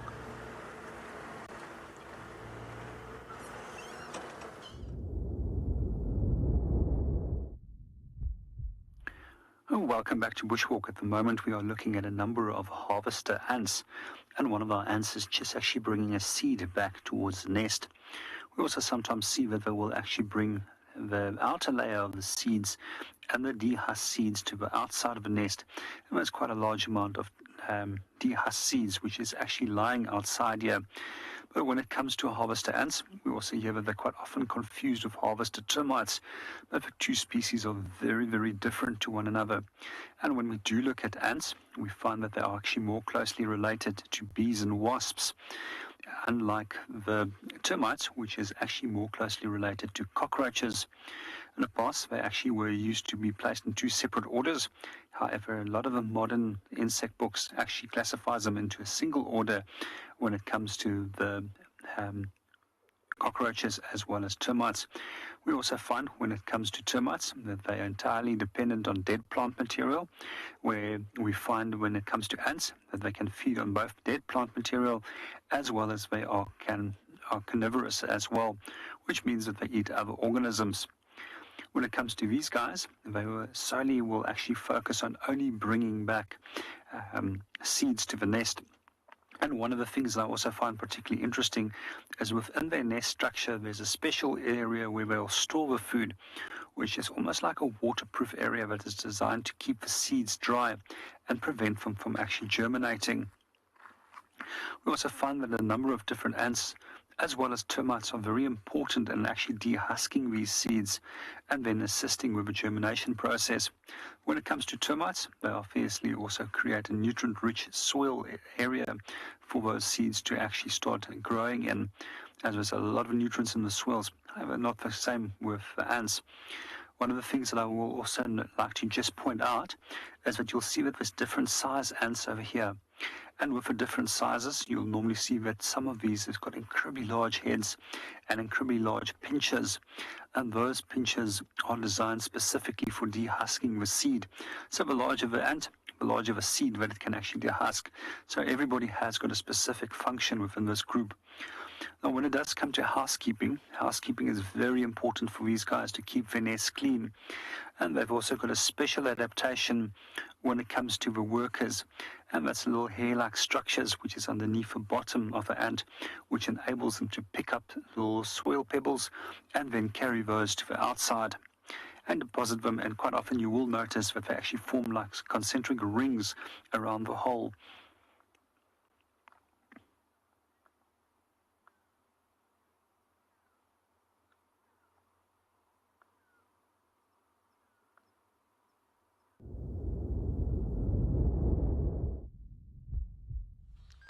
Yes, welcome back. And talking about animals that look after each other. Well, definitely this is one of the most amazing things, animals around that really pay attention to one another. And as you can see, we've got Fang. So this is Fang's herd, that breeding herd with Fang. That's that female that's got that tusk that's pretty much it grew the opposite direction. Of course, definitely it doesn't really affect her at all.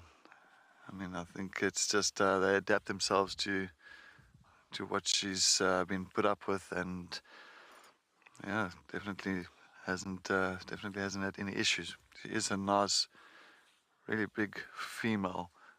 That's an old female.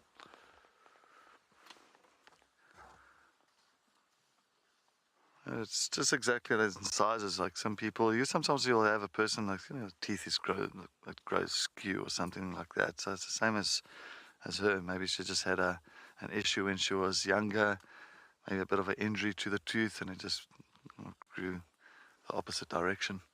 But it was absolutely amazing. It just shows you just sit here and you just view and you just admire the moment.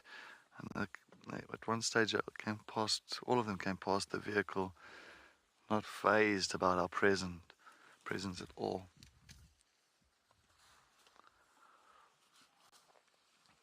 I'm very much content. I'm enjoying this grass. It's still a bit lush enough now.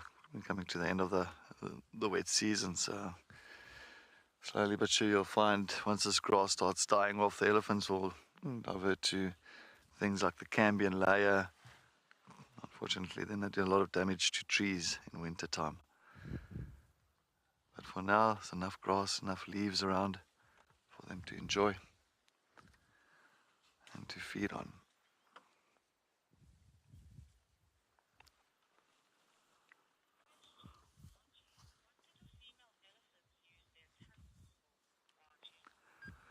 Margie, good morning.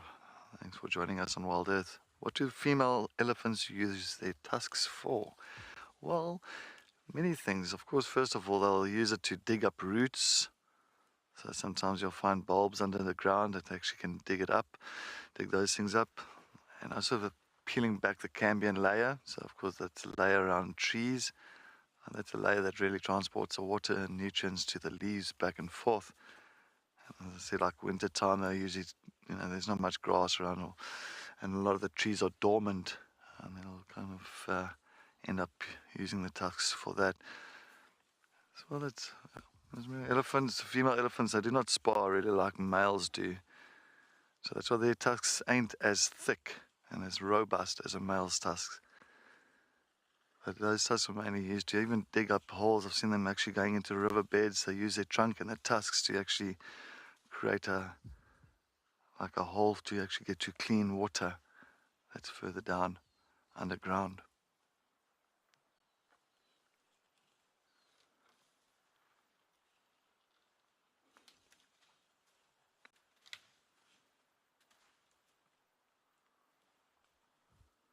As well as you'll find when those peel back like a branch, and to break that branch off, they'll use a tusk.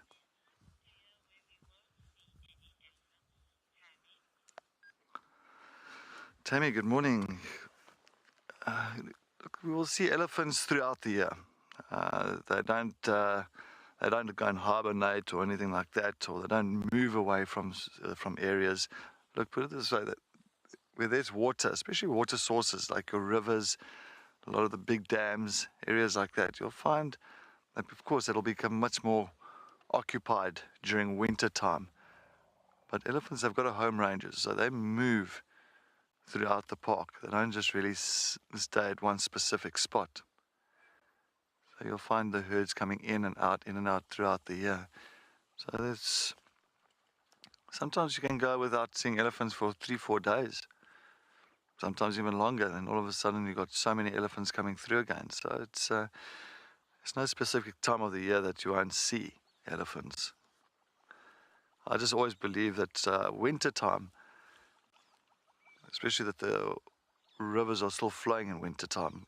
If you go along the big river systems, you'll find, yes, the elephants will definitely congregate a little bit more around those areas, because they do rely a lot on water.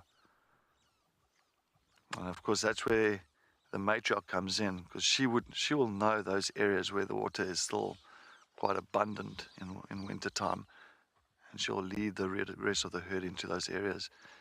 So we've got quite a few dams around here in Djuma.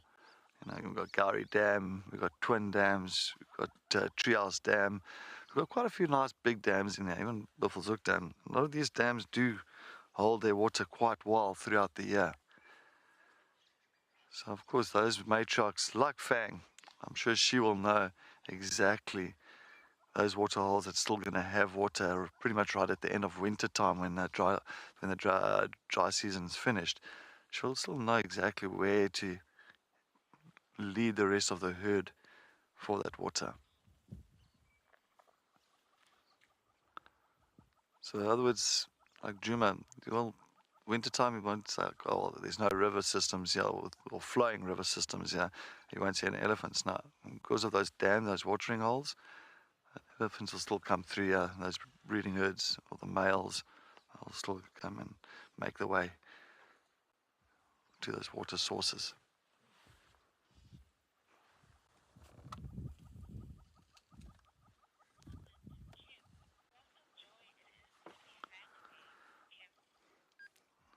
Kim, good morning. Yes, it is such a joy to see Fang. It's a beautiful for me female. I also remember this female from many years ago, and it was just still nice to see her around and with her herd. And she's looking so healthy. I know she's just gone behind the bushes now, but yeah, she's looking still very, very healthy, and she's still very big. And you can just see her tail. Yeah, that's Fang. Because I don't want to move here. I've still got one female that's just to our left, so I always believe that when elephants is close to the vehicle, you never turn the vehicles on, you just let it be. It keeps them more relaxed.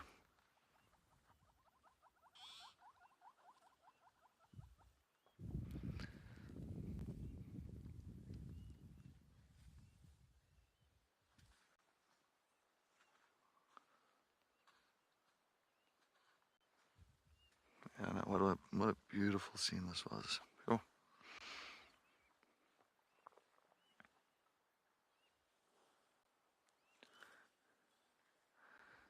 And you can see just behind her eyes those temporal glands that were leaking earlier, not really fresh leakage, maybe from a day or so.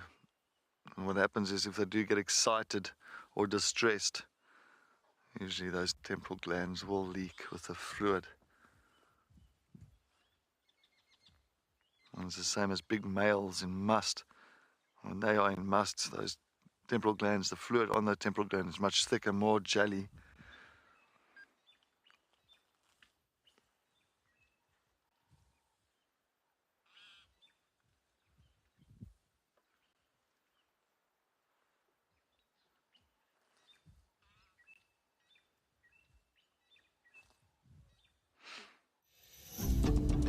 When on safari, there is nothing better than an evening spent under the stars chatting around a fire, with the sounds of the wild all around you. If you sign up to be a WildEarth explorer, you can build your own memories by joining our guides for regular fireside chats. Subscription payments can be made by PayPal, credit card, and now bank transfer. WildEarth Explorers, it's in your nature. This is Picky Plastic, and Picky Plastic is excited about the Global Recycling Day. Recycling plays a big role in the WildEarth environment, from protecting the penguin colony at Stony Point by cleaning up the oceans, to ensuring that the safari team reports littering and recycles within the camps. Join WildEarth and be a part of Global Recycling Day on the 18th of March, 2022.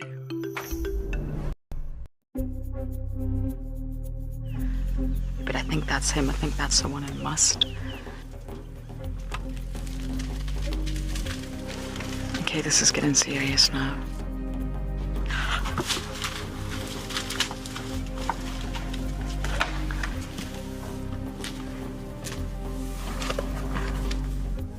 I knew there was going to be trouble.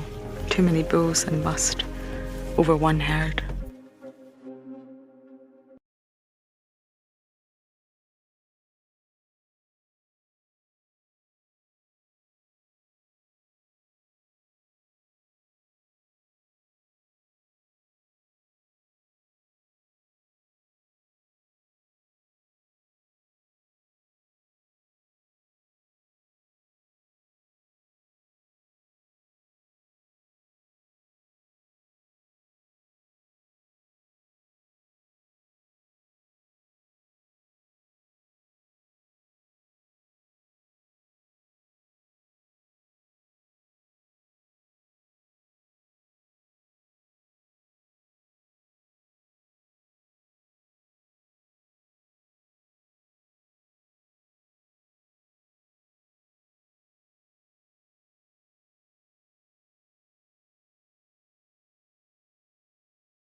Remember a couple of days ago we had that funny grasshopper on the dash?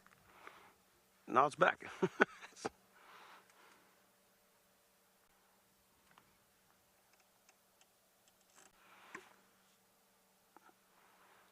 Exactly the same thing, that slant-faced grasshopper.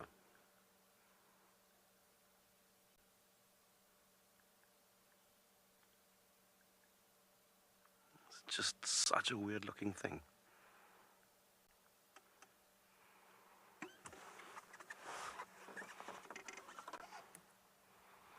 Let's check how it's, those little legs, how they, normally where they like bend upwards, and these guys go sideways, like flatten them a bit. This is a species that I've never seen, or perhaps noticed before we saw it the other day. And obviously, subsequently, I had to go and find out what it was. And later, we got to the conclusion that it's a slant-faced grasshopper. Hectic. Still don't know much about the creature and its ecology and so forth. That's still need to read up on it a bit. Good morning, Kelly. Kelly says insects have such interesting body shapes. Yeah, I mean, and there's thousands of insect species. I mean, scientists even today still discover new species. I mean, there's probably species that are already extinct that we have not even named, you know. So, I mean, I've been guiding for how long, and I've never seen or noticed this particular species. You know. It could very well be a very common thing, you know. It's just, in my experience, never happened. This is not the reason I stopped. There is a giraffe up ahead, so we're just going to roll forward about 10 or so meters just to get a view of it. It looks like a big old bull.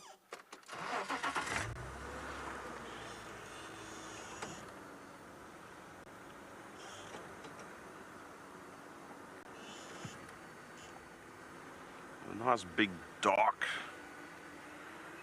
old bull.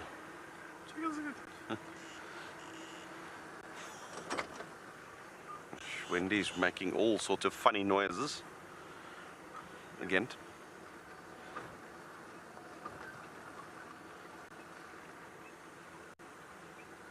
We'll get a visual of it just now. It's right over here.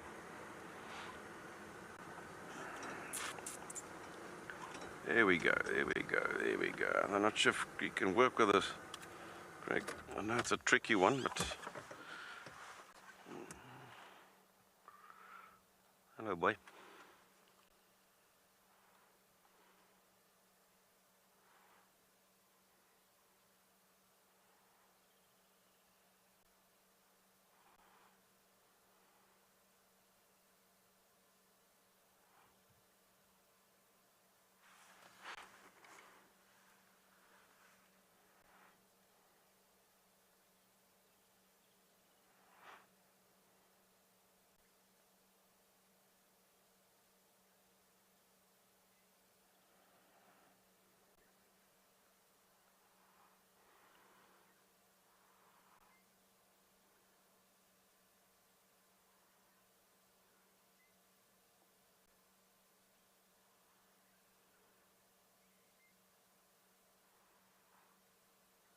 I always find it fascinating how they use that prehensile tongue to assist them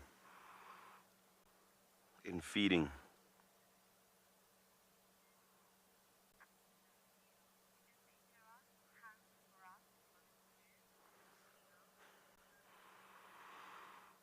Good morning, Leo. Leo wants to know if a giraffe's tongue is rough or smooth. Leo, I've never actually physically touched the giraffe's tongue. I do know that their tongue's sort of skin, or you know, the surface is much harder and tougher than other ruminants, because they often have to use that to wrap around, you know, thorn branches and so forth. But the texture will probably be very similar to that of a cow tongue, probably just a bit tougher. It won't be as rough as that of cats, for instance.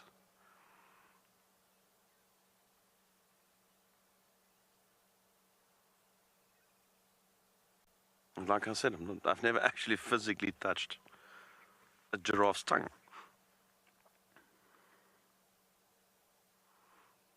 They do have a very dark tongue. I mean, that we know. The tongue's also almost black.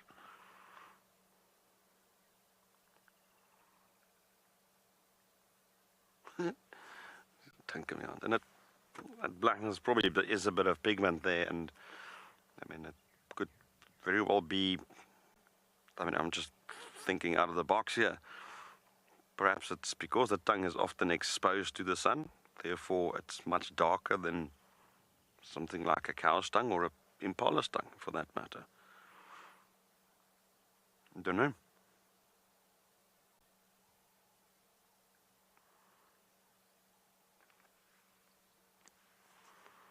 There's a very big bull, that's your.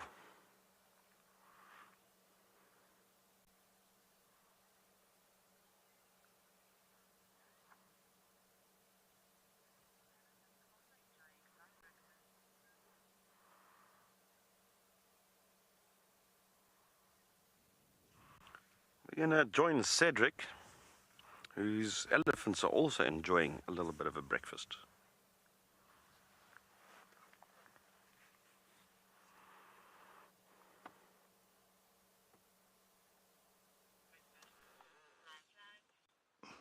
Yeah, welcome back. Yes, I'm glad old JP's got his giraffe there. And he's still sitting with Fang's breeding herd.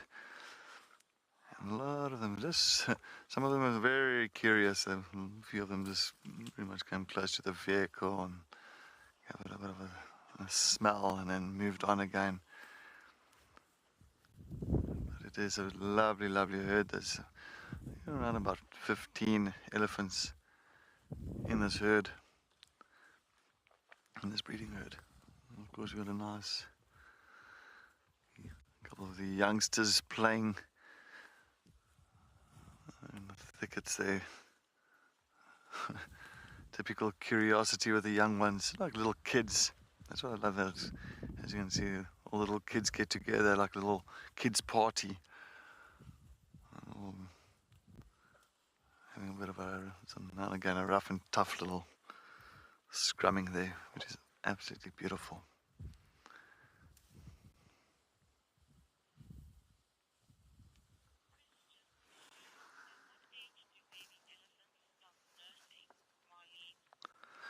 Marlene, good morning.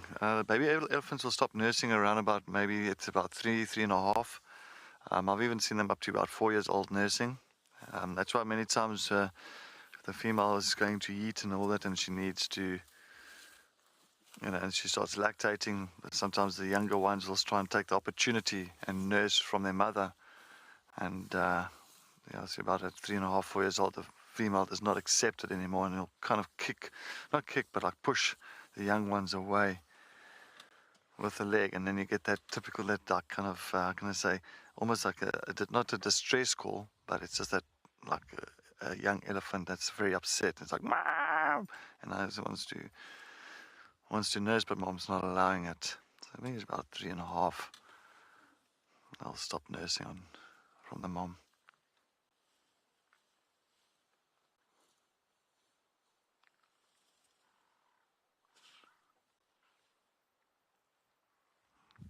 Elephants will only really go into estrus every 4 years.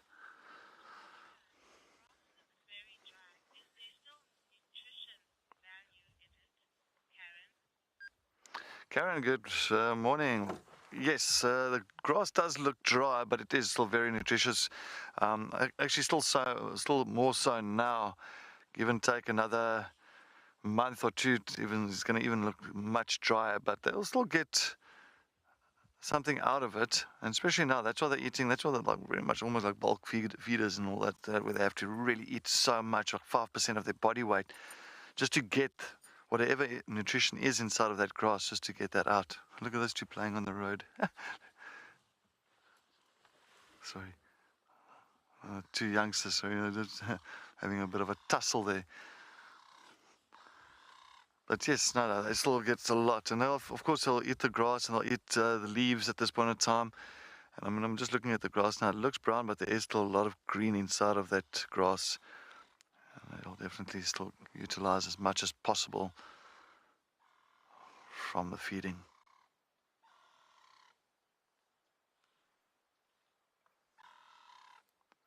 I mean, at this time, you'll find like your big male elephants of about 6 tons. They'll have to at least feed on about 250 to 300 kilograms of vegetation per day. So by eating so much, at least they still get something out of it.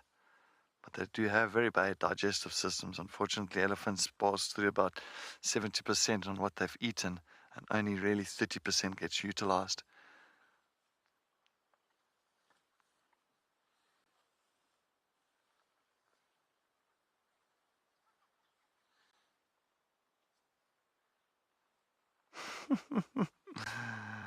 Those two kids, real ones, typical kids.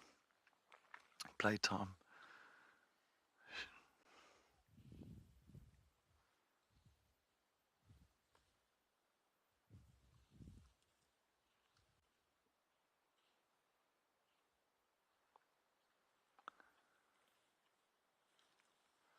There's definitely a lot of youngsters in this breeding herd.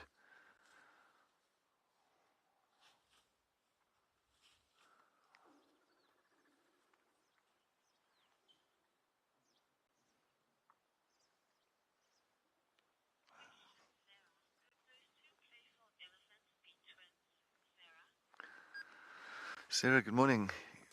Could those two young ones that's busy playing there, could they be twins? Sarah, no, not really. I think I'm just looking at the height difference. The one is definitely taller than the other one. It's like maybe a good 10 centimeters higher. So I'm sure they're from different females. But elephants definitely has been recorded having twins. And I think it's one of the mammals that's more so than others.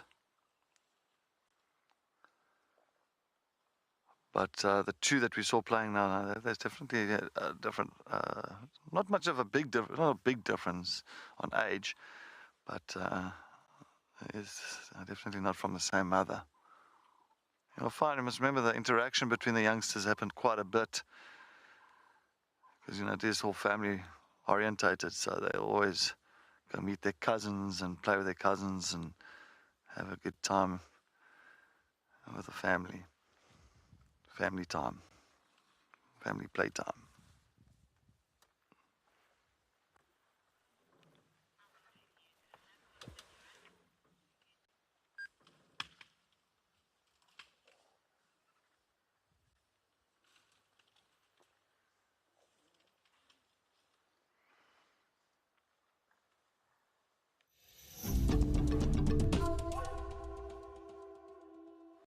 The Endangered Wildlife Trust is among Southern Africa's largest and most established non-governmental conservation organizations.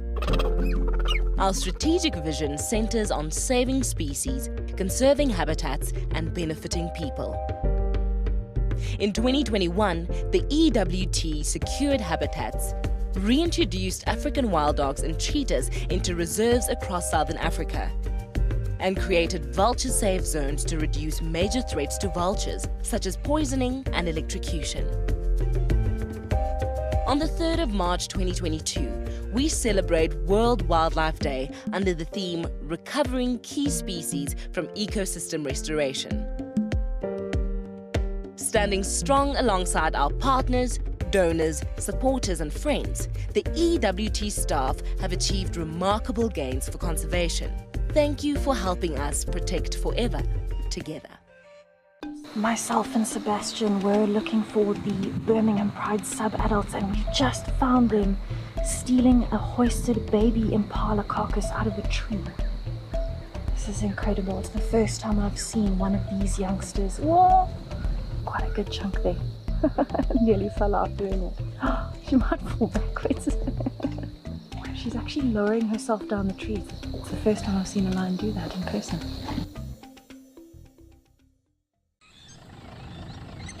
My favorite animal is a leopard, purely because I just think they are just the epitome of feline grace and power, and the way they can move about in any environment and remain hidden until they want to be seen, I just find incredibly intoxicating, and they're amazingly beautiful.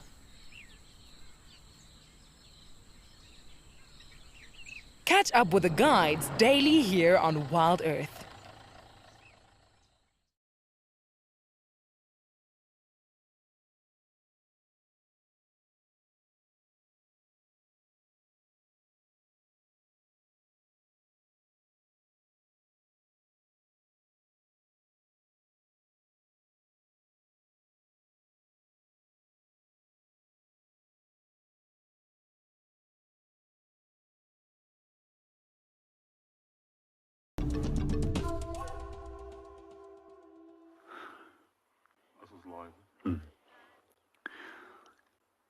Welcome back to Eco Training Pridelands. We're still out in bushwalk, and at the moment we are looking at a garden orb spider, which is one of the spiders that we've seemed to found less often these days compared to the closely looking golden orb spider, which is fairly more common in this area.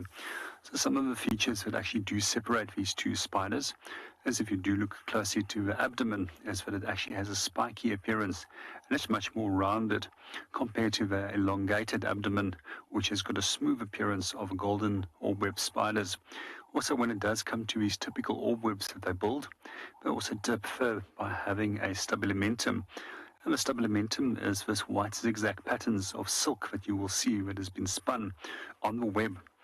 Now, a few of the researchers will actually tell you they're not 100% sure what the function of it is. However, some of them will also suggest that it is actually there to create visibility of the web, so that larger species such as birds don't fly into the web and destroy it in the process of flying through there. Right up here, we've also got the male that is slowly trying to approach from above. And you can see that there's a big difference between the male and female. And this is quite typical of most species of spiders. And generally, when it does come to males, their only intention is quickly mating and getting out there as quickly as possible, because if they do get caught by the female, they most likely are going to get eaten. So quite a few species of spiders, you'll actually notice that the females will consume the male. And it's not only a behavior that's restricted to spiders, we also find that behavior within certain insect groups, such as praying mantids, where the female will actually bite off a male's head to make him mate faster and then consume him as a meal afterwards.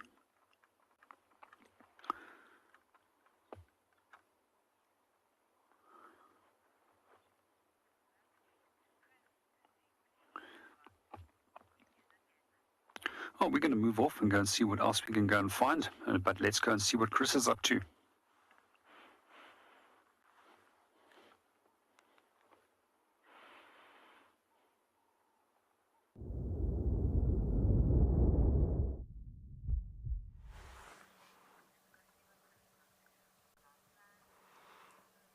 We are here at Djuma's den site. She's just lying in the shade there. Hart and another adult was around just now, but something caught their attention and they slowly started moving northwards. No sign of any cubs at the moment.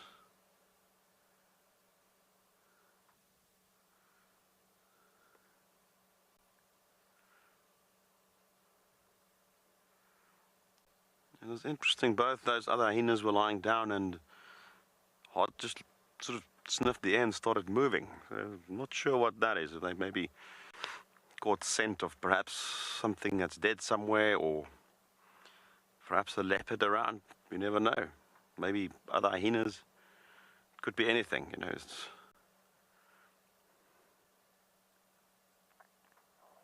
I remember a while back, a week or so ago, about 2 weeks ago, at the other den site, we had exactly the same thing, and they led us to Plalamba.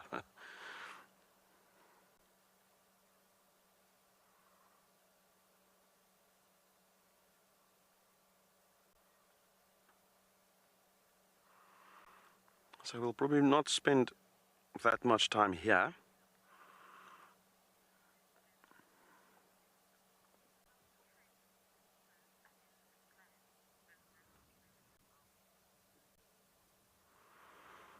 Hi there, Vincent, who is 11 years old, wants to know how many hyenas are in this clan. Yo, I'm going to have to try and count now. I've not even seen the entire clan, so I'm probably going to give you an incomplete answer. I'll just need to dig on this one a bit.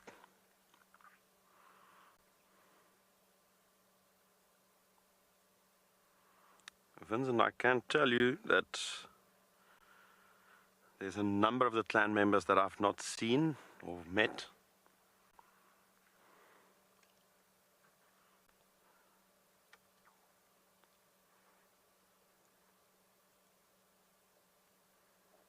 And I believe there is a couple of the members that have moved on.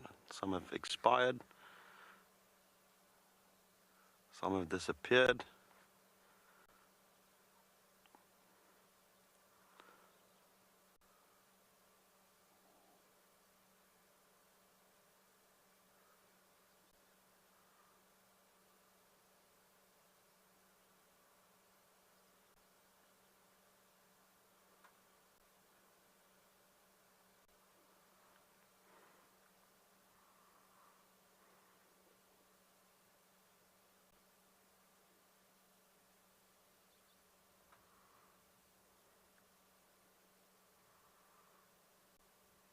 And obviously there's some new additions to the clan as well.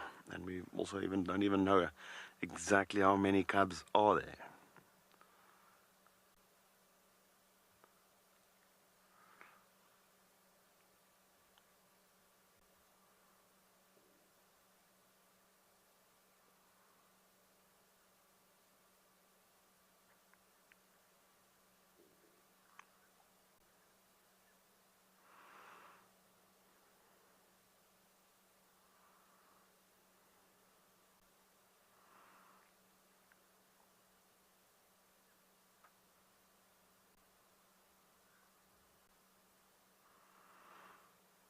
Very peaceful, sleeping. It's almost like you want to go and cuddle up with her.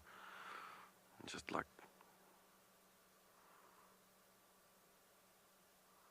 just have a bit of a snooze.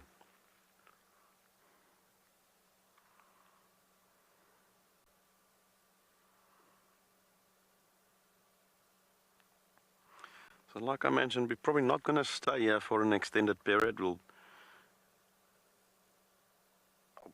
probably go and check out the other den site.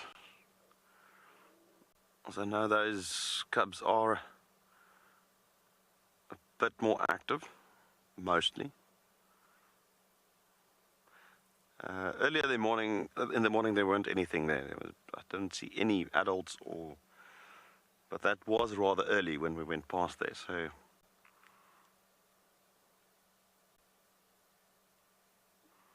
it might have changed since then. Maybe some of the adults were still out foraging and have not yet returned, in which case the cubs probably won't emerge.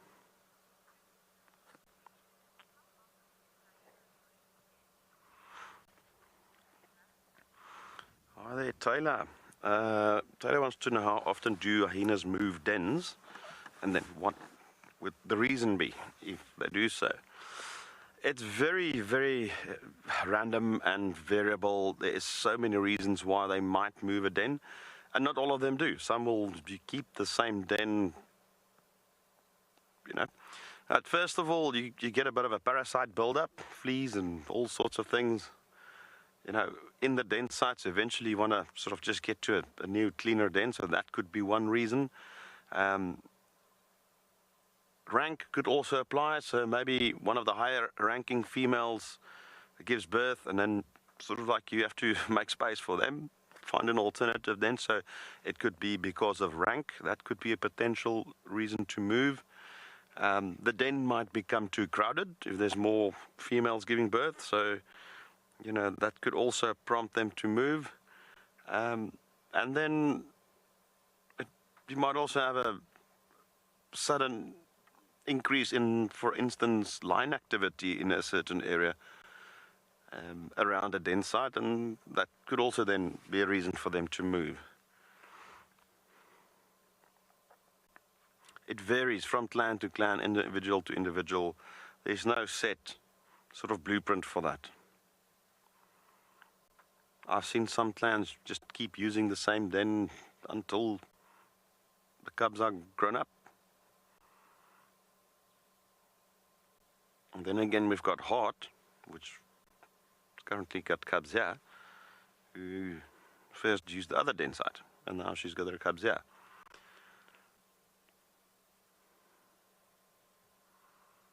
You might also find that a couple of months from now, they might totally abandon this den. You know, it's very difficult to predict. They don't always use exactly the same dens, but sometimes they do. You know, so again, it varies.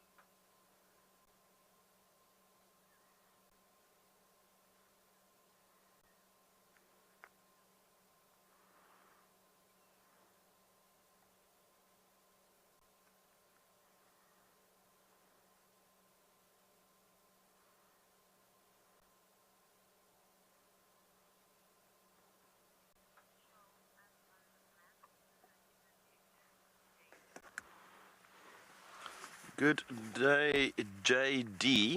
And JD's asked if I could show you on the map where the hyena dens are currently. JD, let me just get my pointing device out here, and then I'll show you, and just wait for Craig to just frame us up here. Alright, so everybody's familiar with the larger map, and we've got Djuma right over there. Alright, camp is there. Alright, so the one den is right here at Twin Dams, literally just north of Twin Dams, literally somewhere around there. So that would be where Corky and Ribbon's cubs would be. And then if you come down Philemon's Dip onto Philemon's cut line, tiny little 2-track called Taxon's Road. It leads up to eventually to Triage Dam. So we are roughly about here, relatively close to the junction Philemon's Dip, Philemon's cut line, roughly about there. So this is the two dens at the moment.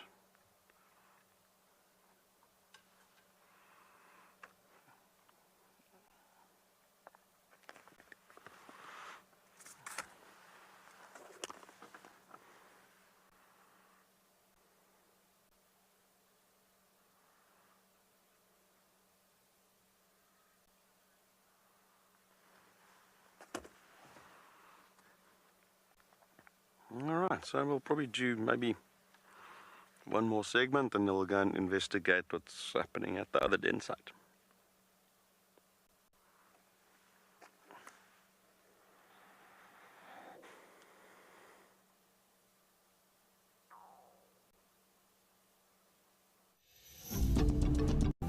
I am here at Jacuzzi, where Cheeky the African penguin was identified for the first time on the 20th of January 2022, and Cheeky can be distinguished from the other African penguins by its broad black breastband as well as its beautiful black spots along its belly. My favorite distinguishing feature of this African penguin is its beautiful white cheeks. Join me here at Penguin Beach daily to learn more about this African penguin. Pangolin, known as the respected, wise old man of the African bush, is said to be a symbol of good luck and the bringer of rain. 8 species of pangolins are found worldwide, of which 4 occur in Africa. This mysterious creature is now the most poached animal on our planet.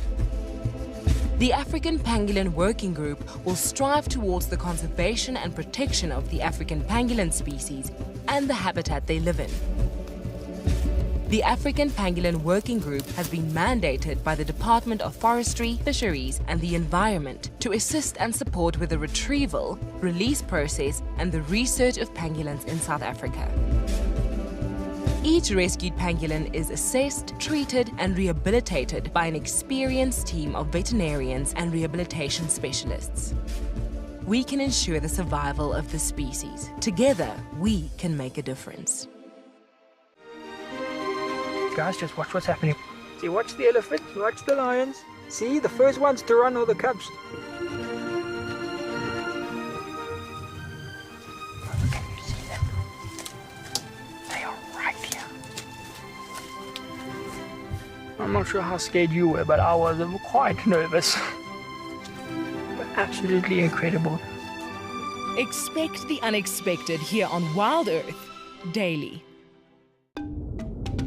Stanley is such an awesome African penguin, and personally, my favorite. I love Stanley because of that amazing plumage variation, that beautiful broad black breastband with the cutest little white heart directly in the middle. And Stanley plays hard to get, but we are so happy to have him down here at Stony Point and can't wait to share Stanley's life with you.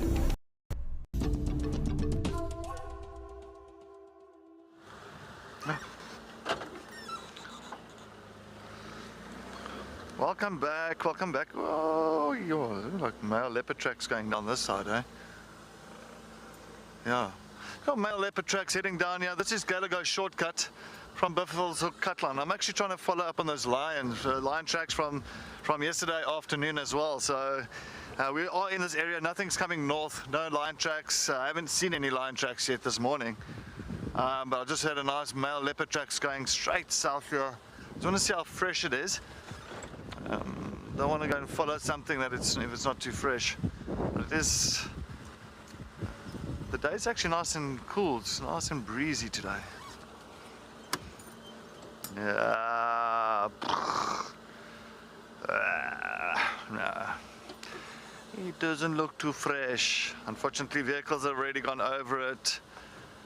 Nah, you know, unfortunately, the male leopard, male leopards can move great distances at night time, and I mean, I think these tracks look really from yesterday, maybe yesterday afternoon, late afternoon.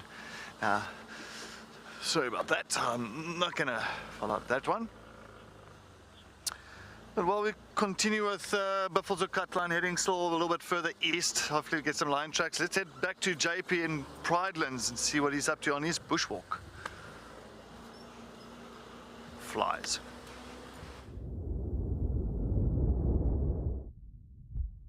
Welcome back to Bushwalk. At the moment we are in an area which is known as red earth, and what we do notice over here is that there's a large amount of soil disturbances on this whole area over here, and these soil disturbances has actually been created by both zebra as well as by wildebeest, which was actually dust paving in this area.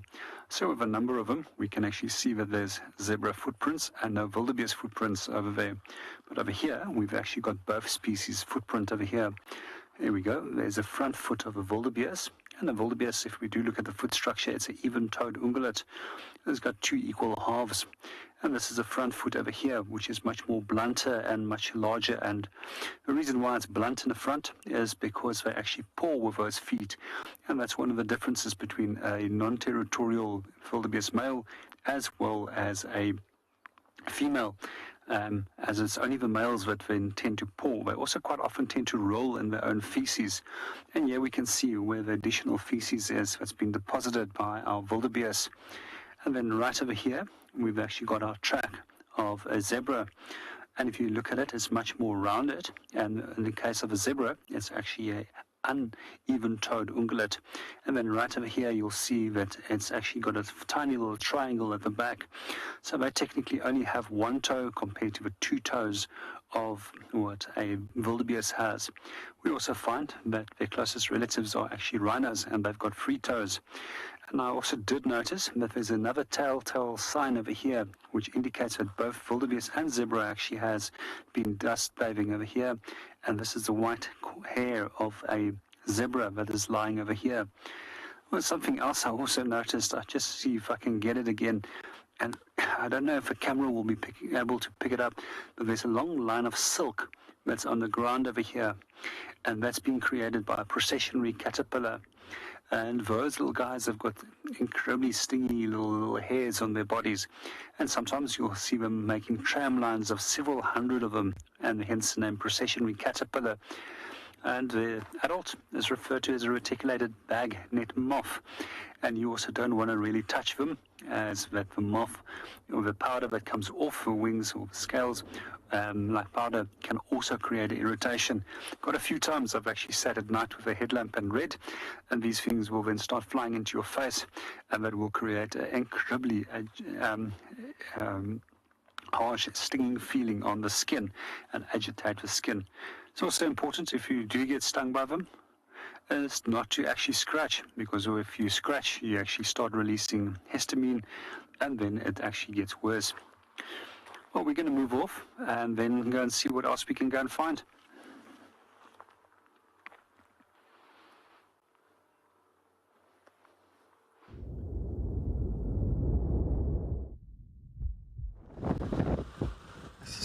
Still heading down Buffelshoek Cutline, still going east here, just looking carefully if nothing has crossed over. None of those line tracks have crossed over.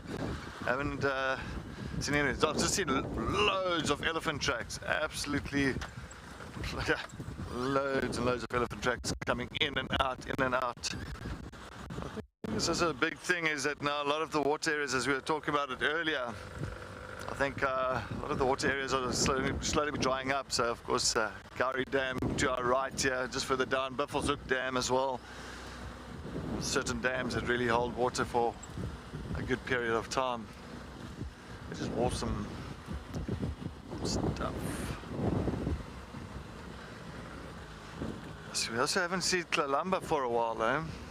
Sure. I don't know when last we saw actually Tlalamba. Huh. About a week ago, eh? Oh, maybe even longer. Maybe a week and a half ago. Very strange. I did have tracks other down Cheetah Cutline, coming west towards Buffelshoek Dam, but just for a female. And then I know that I think it was yesterday morning, and then Tessa found previous night, and then Tessa found Tundi on that same afternoon when I found those leopard tracks. I don't know if it was Tundi's tracks coming in, but yeah, Tlalamba is definitely missing in action at the moment. I'm sure she's on a kill with the cubs, or I'll see if I can get some updates today, or hopefully find her.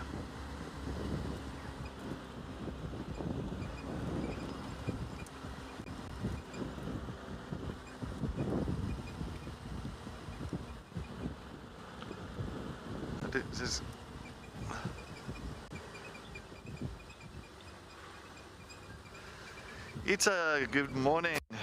Thanks for joining us on WildEarth. Thanks for the question. How far will lions move for food? They can move great distances. They're also very opportunistic. I mean, a lion, if it's busy doing its patrolling of its territory and bumps into a herd of impala immediately, like early hours of the night, of course, it's going to take that opportunity and hunt those impala. So they'll kind of make sure they listen out, they walk, they listen out, so they're making sure that they are following a herd of buffalo, or there is impala in the area where they are heading to for a good old hunt. But I know that lions can move great distances. I mean, I've seen some of them, I mean, as I said, with those mapogos. I remembered Mr. T, he moved a great distance at one night. I mean, that was at least 35-40 k's. That was from the eastern boundary, close to the eastern boundary of Kruger Park, all the way to the western sector to his brother. So it just shows you the lions, if they have to move, they will move great distance. And on that moving of patrolling or hitting an area, maybe if the other lions, if they do bump into something substantial, something that's going to be good for for hunting, then clearly they will definitely hunt. I'm just going to sit here quickly and listen out, because we are sitting quite nice on I've got our built here. Once again, trying to use our sensors for anything that's alarm calling or distress calls.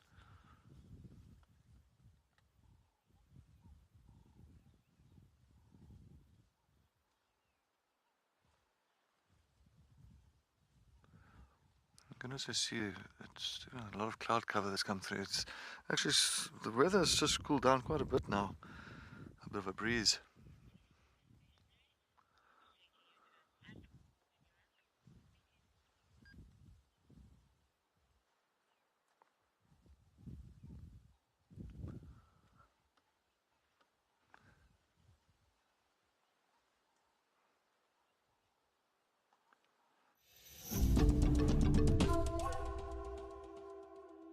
Peaceful surroundings, the nature is not something I can get in my homeland. So it's wonderful to be able to be live, you know, with you guys and feel like you're actually there. If you want to go on safari with a WildEarth guide, whilst honing your bush knowledge and of course featuring in one of our shows, then head over to our website. With wild dogs, wonderful, absolutely wonderful. We don't always get to see those, so that's just been amazing. Sign up to be a WildEarth explorer and you could be making your first ever on-screen appearance. I wanted to be part of the support of WildEarth. It brings so much to everybody, and everything has brought so much to me, especially, you know, got me through some difficult times myself. I found WildEarth shortly before I was going to go through some things in my own personal life, and it's what got me through, and I know that's a story for many, many, many people, so it's important to me to provide support to that.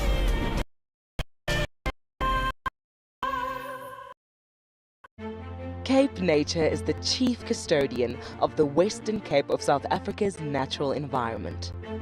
This highly successful organization strives to conserve the province's natural heritage to ensure a sustainable future. Besides nurturing nature, Cape Nature offers an authentic ecotourism experience to local and international visitors. And one of these experiences is walking amongst the penguins at Stony Point, or as we know it, Penguin Beach. WildEarth broadcasts live from here every day and is very privileged to be partnered with Cape Nature, who have focused their conservation efforts here. If you want to visit these iconic black and white African penguins for yourself, then head over to our website to find out more. Cape Nature. Conserve, explore, experience.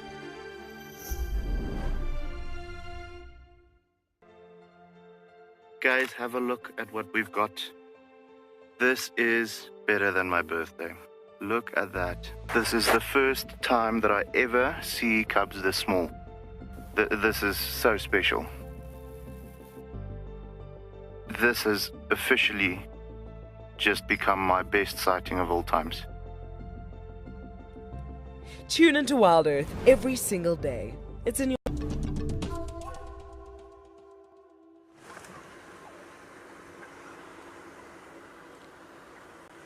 No activity at the other den site. We went there, there's not even an adult. There was definitely nothing moving there.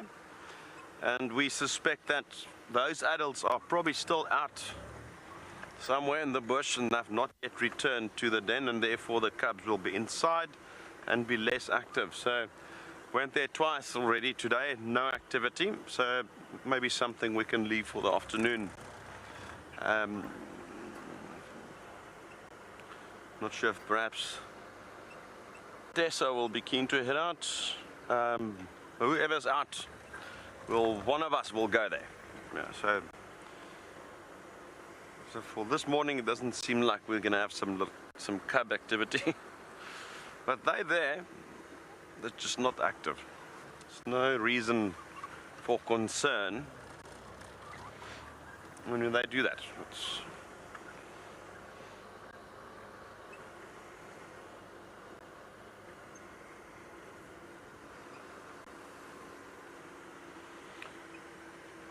Just thinking as well, on a total different subject, we haven't seen Tlalamba now for a couple of days. She pulls these disappearing acts quite often. Just wonder where she's gone to, because she must show her face at some stage.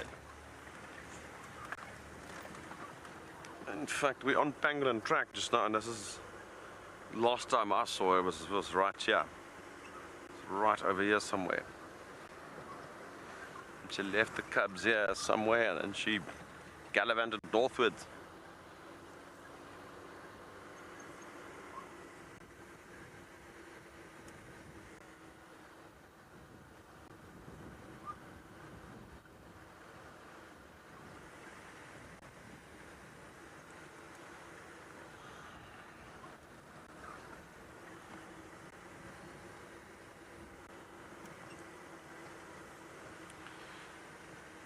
Yeah, I will find her at some stage. I mean, it's we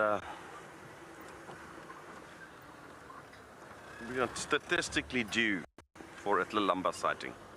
Maybe we'll be lucky this afternoon. You never know, eh?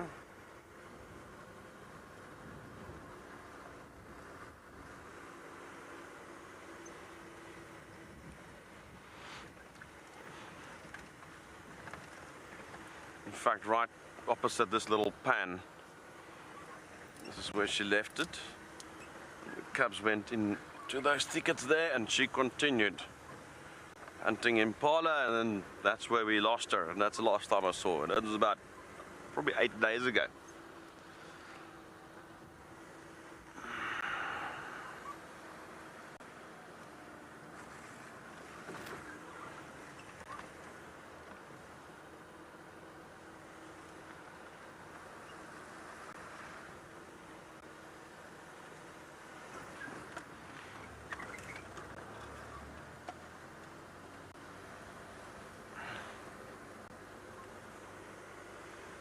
Good morning, Nikki.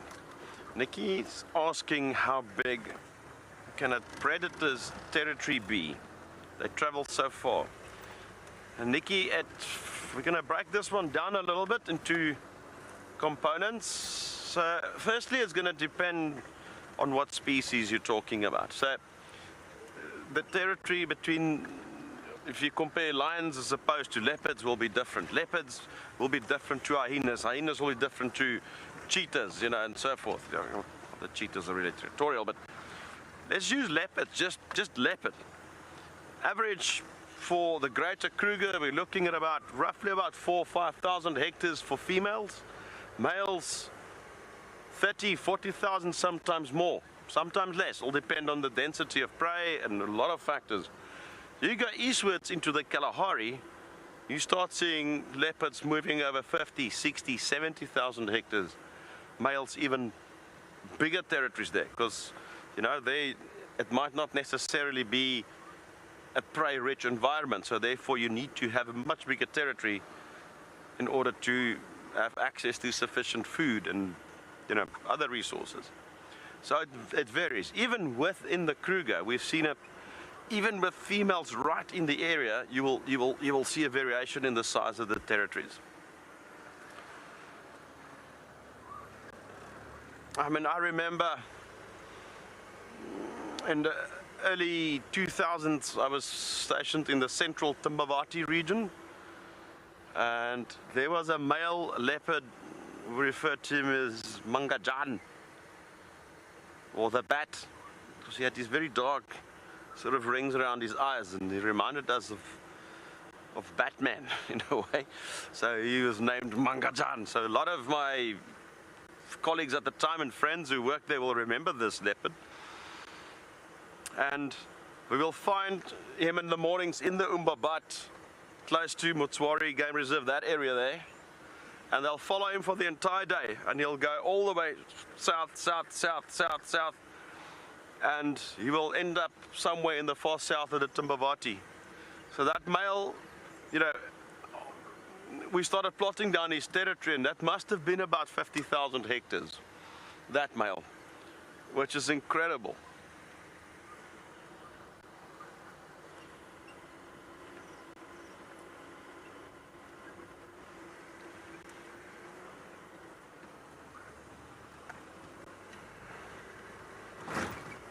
Oh. sorry guys. I'll give you time to turn there, but anyway, I think we should do Rebecca's and see if there's not something there. Daisy. I love this variation, that, you know, in terms of behavior and territories and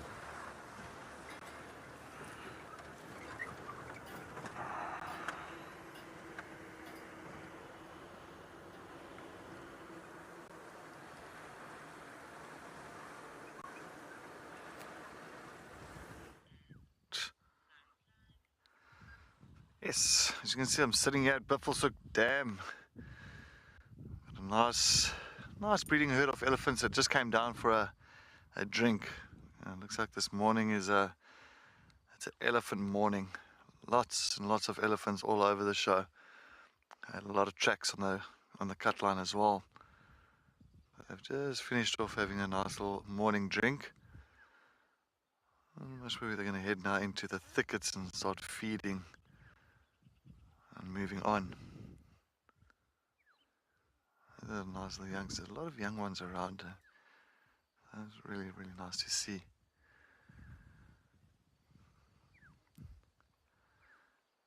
But it is listening what Chris got to say as well with the predators' territories. It is very, very interesting. That's how we've got that program called the Panthera program that we use in Sabi Sands for many years now. I think they worked out with the Mvula, the male leopard. We worked out he was all the way from Kruger to Arethusa side, so you're looking at he was around about maybe 10 to 15 square kilometer territory. He had absolutely a really, really large territory. And of course the females maybe about a third of a male's territory. The females you're looking around about between 5 to 8 square kilometer. So yeah, it's a lot of movement. It's a lot of areas to cover, especially for the male. That's why this morning when I found that male leopard tracks, or not this morning, just now, you've got to make sure if it's really fresh. If it's really fresh, yes, I will follow up. But if it's maybe from early last night, following tracks we call it old, but it's about almost like half a day old. Sometimes it could tend to become a challenge. That leopard could be very, very far from where you start off with tracking.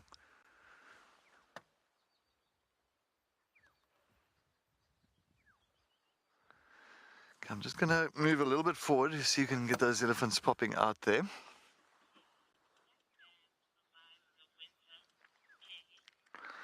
Kelly, good morning. Welcome to WildEarth. Yes, will this dam survive this winter and hold the water?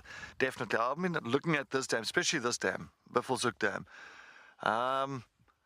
The water level is dropping. It will always drop no matter what if there's no rain.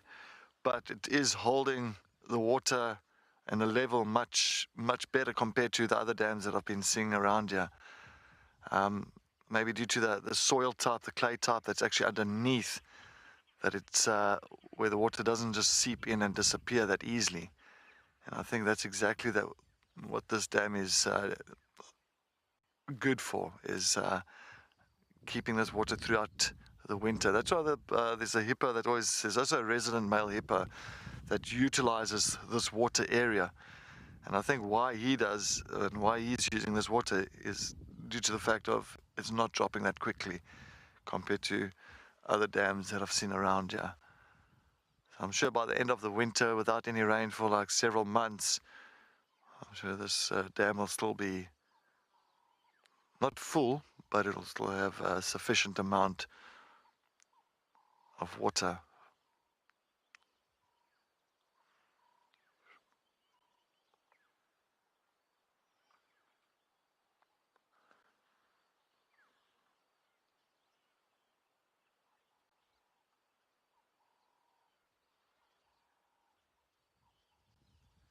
A lot of noises further down to Quarry Pan.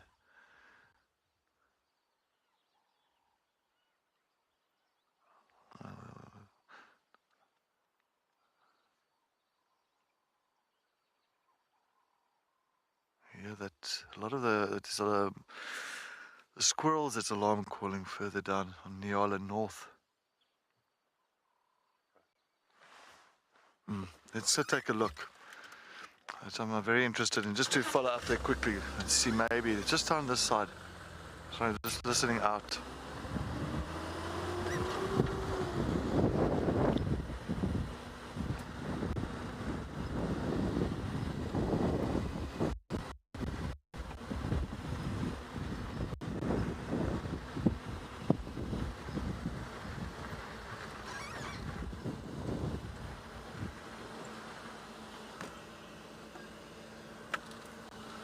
I'm going to stop here and listen out here. Well, we still got the elephant still busy feeding to the one side.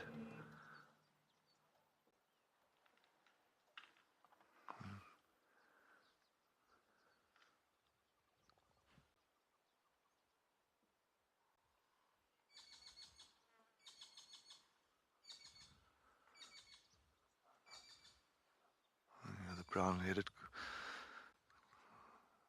kingfisher going crazy also in front of us, further in the thickets.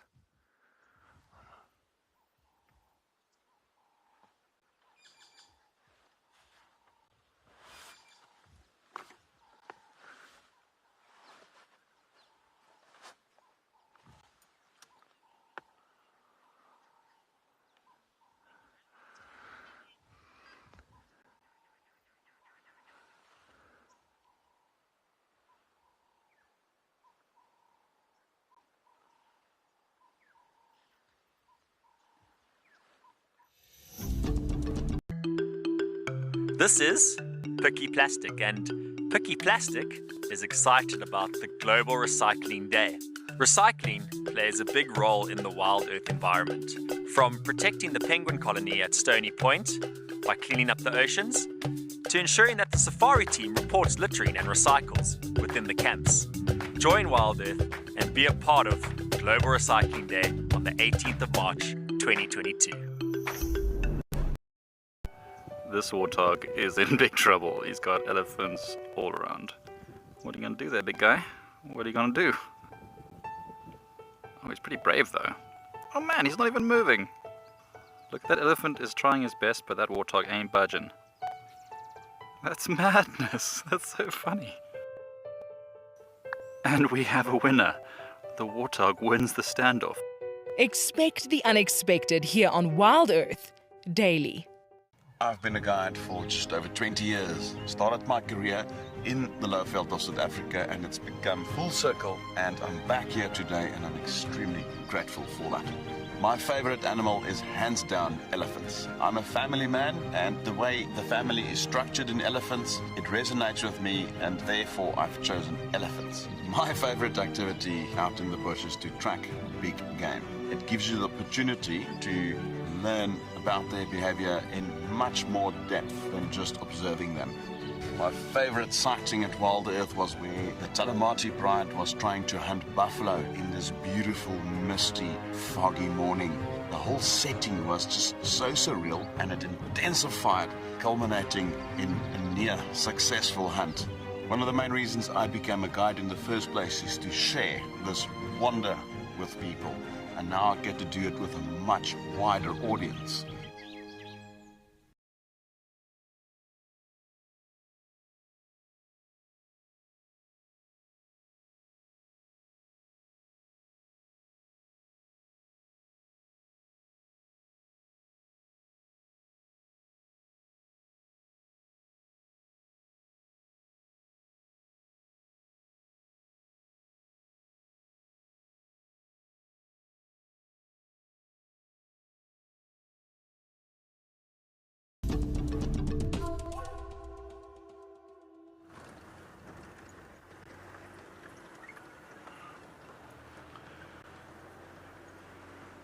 Right, we're heading into the sort of very late stages of this morning safari, and it's been a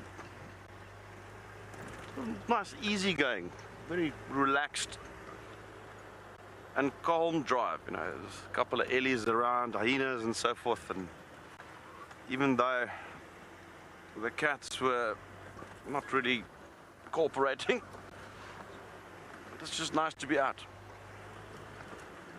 Beats any day in an office. Oh, this is our office.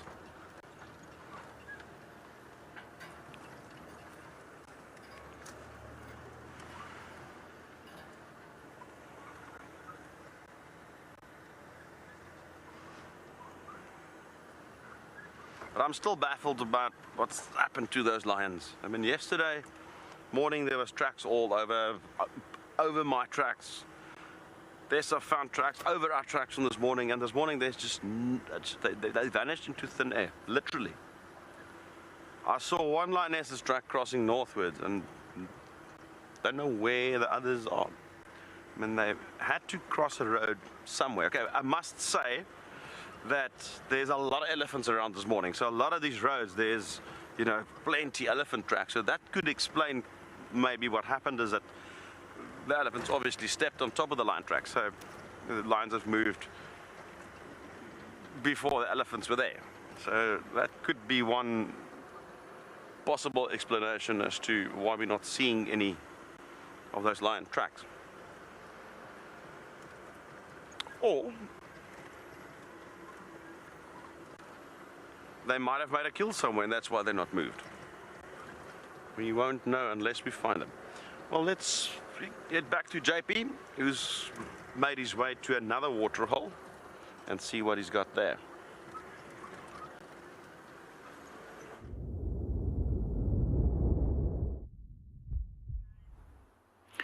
Good morning and welcome back to Pridelands. We went from bushwalk back onto the vehicle as the wind now started picking up. And as the temperature also started increasing, we decided that there's a better chance of actually finding some animals, maybe at a waterhole. We just did have some elephants, and unfortunately they now started moving off. But we do still have some impala that is on the edge of the dam. We're just going to sit and watch them and just listen to the different sounds of birds in the background. And if there's any of the viewers that do have any questions, they're also more than welcome to ask us.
Now it seems as if our impalas are becoming a little bit skittish as the wind speed is also starting to increase. And they're starting to nervously looking around to see what's going on. So far, if we do look at the grouping that we have on the other side, it seems to be only females. And it's fairly easy to separate males from females, as it's only the males that have horns. And this is typical of antelope species which occurs in woodlands, as the horns get in the way when you do move through the bush. But males, they're going to start using those horns very effectively against one another in the next few weeks, as they're now entering the rut. In general, we find that females will just simply freeze and look around at what's going on if they do hear something. It's also the reason why many of the woodland antelope species has got much larger ears compared to open plains game species. But what we do find is when it comes to plains game antelope species, the females will have horns. And the reason is simple, that you have to protect yourself as well as your young against potential threats such as leopard and lion and cheetahs. It seems that they're now starting to move away as they feel a little bit uncomfortable around the waterhole.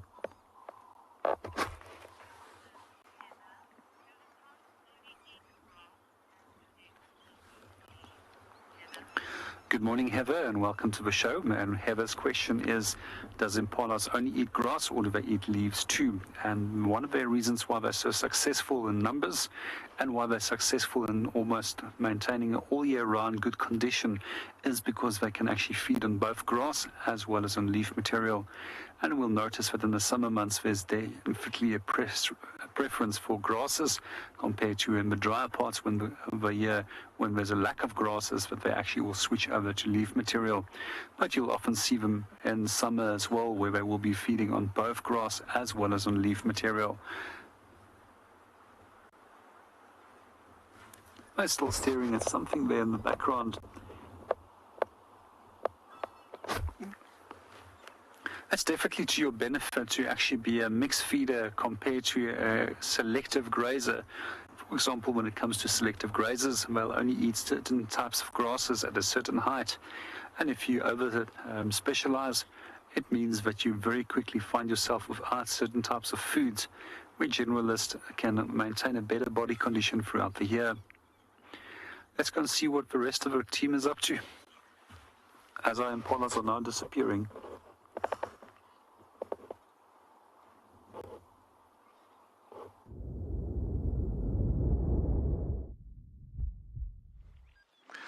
Yes, welcome back. I'm just going to stop next to this beautiful bush. Oh, actually, it's a tree known as a buffalo thorn.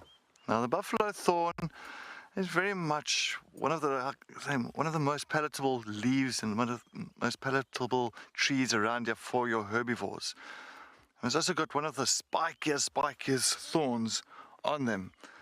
Now, with the buffalo thorn, you've got like pretty much a straight thorn and a hook thorn. So of course that helps a lot, especially with getting animals or getting us all hooked up into these trees. We also know it in Afrikaans known as a waggebikkieboom. Now waggebikkie means wait a little bit. So if you do walk past it, all of a sudden it'll actually grab your shirt and hold you back. But it's a very important tree to the local people, to the Shangaan tribe. They use this tree pretty much to call their spirits up. So many times if you find that they have a family member that passed away somewhere, they'll actually get a sangoma. Sangoma is like a witch doctor, and he'll take a branch from the buffalo thorn, and because it's got like a zigzag and it's a straight thorn and it's a hook thorn, I call it a tree of life. So the straight thorn pretty much shows to the heaven, and the hook thorn shows down to his past. And of course the sangoma will take a branch, he'll head into that area where that person has passed away, and he'll take the branch, he'll lay the branch down on the ground, and of course he'll do this whole ritual calling the spirit or the soul of that individual, the deceased individual, into the branch.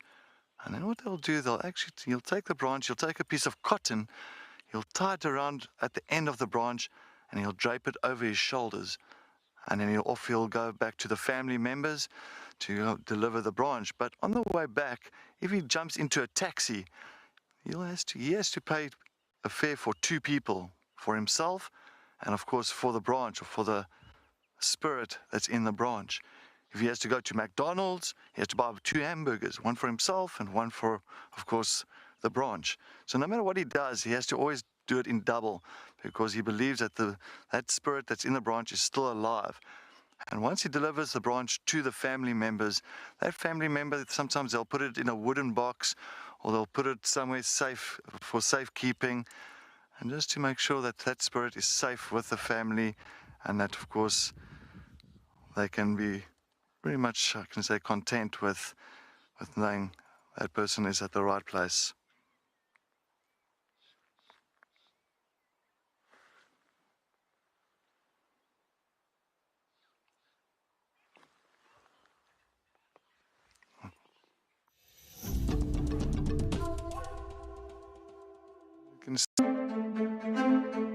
Spinning around in outer space, our planet gives life to the human race. Every day when WildEarth is out on drive, we see our Earth's beauty. We see her alive.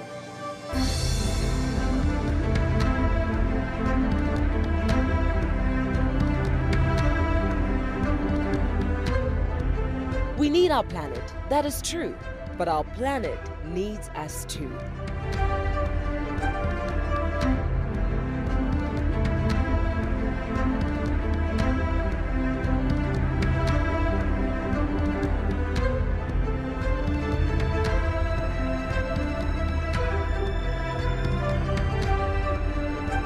WildEarth will be celebrating Earth Day on the 22nd of April with a special safari live show.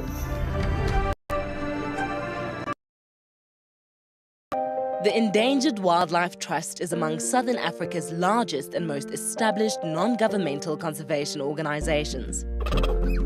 Our strategic vision centers on saving species, conserving habitats, and benefiting people. In 2021, the EWT secured habitats, reintroduced African wild dogs and cheetahs into reserves across Southern Africa, and created vulture-safe zones to reduce major threats to vultures, such as poisoning and electrocution. On the 3rd of March 2022, we celebrate World Wildlife Day under the theme Recovering Key Species from Ecosystem Restoration. Standing strong alongside our partners, donors, supporters and friends, the EWT staff have achieved remarkable gains for conservation. Thank you for helping us protect forever together. This is incredible. Looks like vivid monkeys do sometimes go for swims. I heard something splash, but we couldn't see what it was in the long grass. Now I just saw that thing swimming there. This is incredible. I hope it gets to the bank. There are crocodiles in this dam. And it looks like, you see that monkey climb up into the tree? Wow. Expect the unexpected here on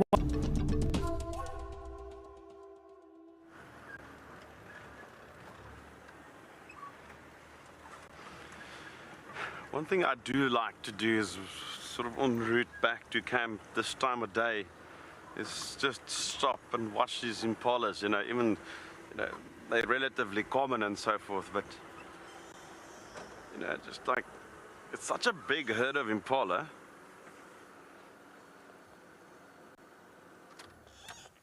I mean, here's a bunch of males right here.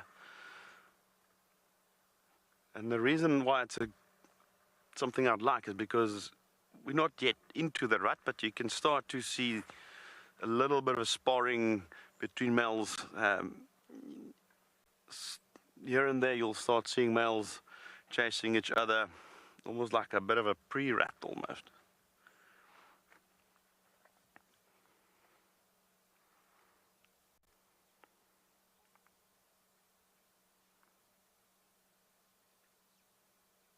It's interesting, during that rut period, we were just chatting about it earlier, as males become so stupid, you know, they're so preoccupied with fighting and chasing each other, that even if you're on a bushwalk, for instance, you can walk almost right up to them. They just seem to ignore everything around them.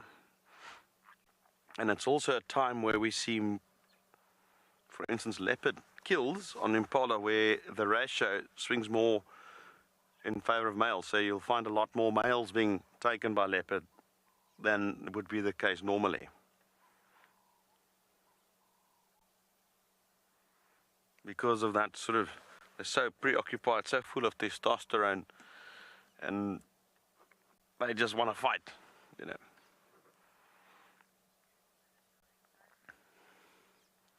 So it becomes relatively easy for predators to sneak up on them.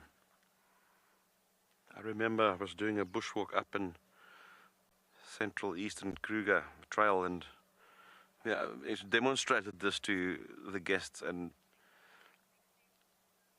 these two impala males are just fighting, and every time they look at us we'd stand still, and then when they fight we move, and we got to within 10 meters of them, and this is a group of six people, which is quite interesting. Well, that's pretty much brings us to the end of this morning safari. We will be out this afternoon again. Conditions are looking good. It's probably going to be another warm, hottish afternoon.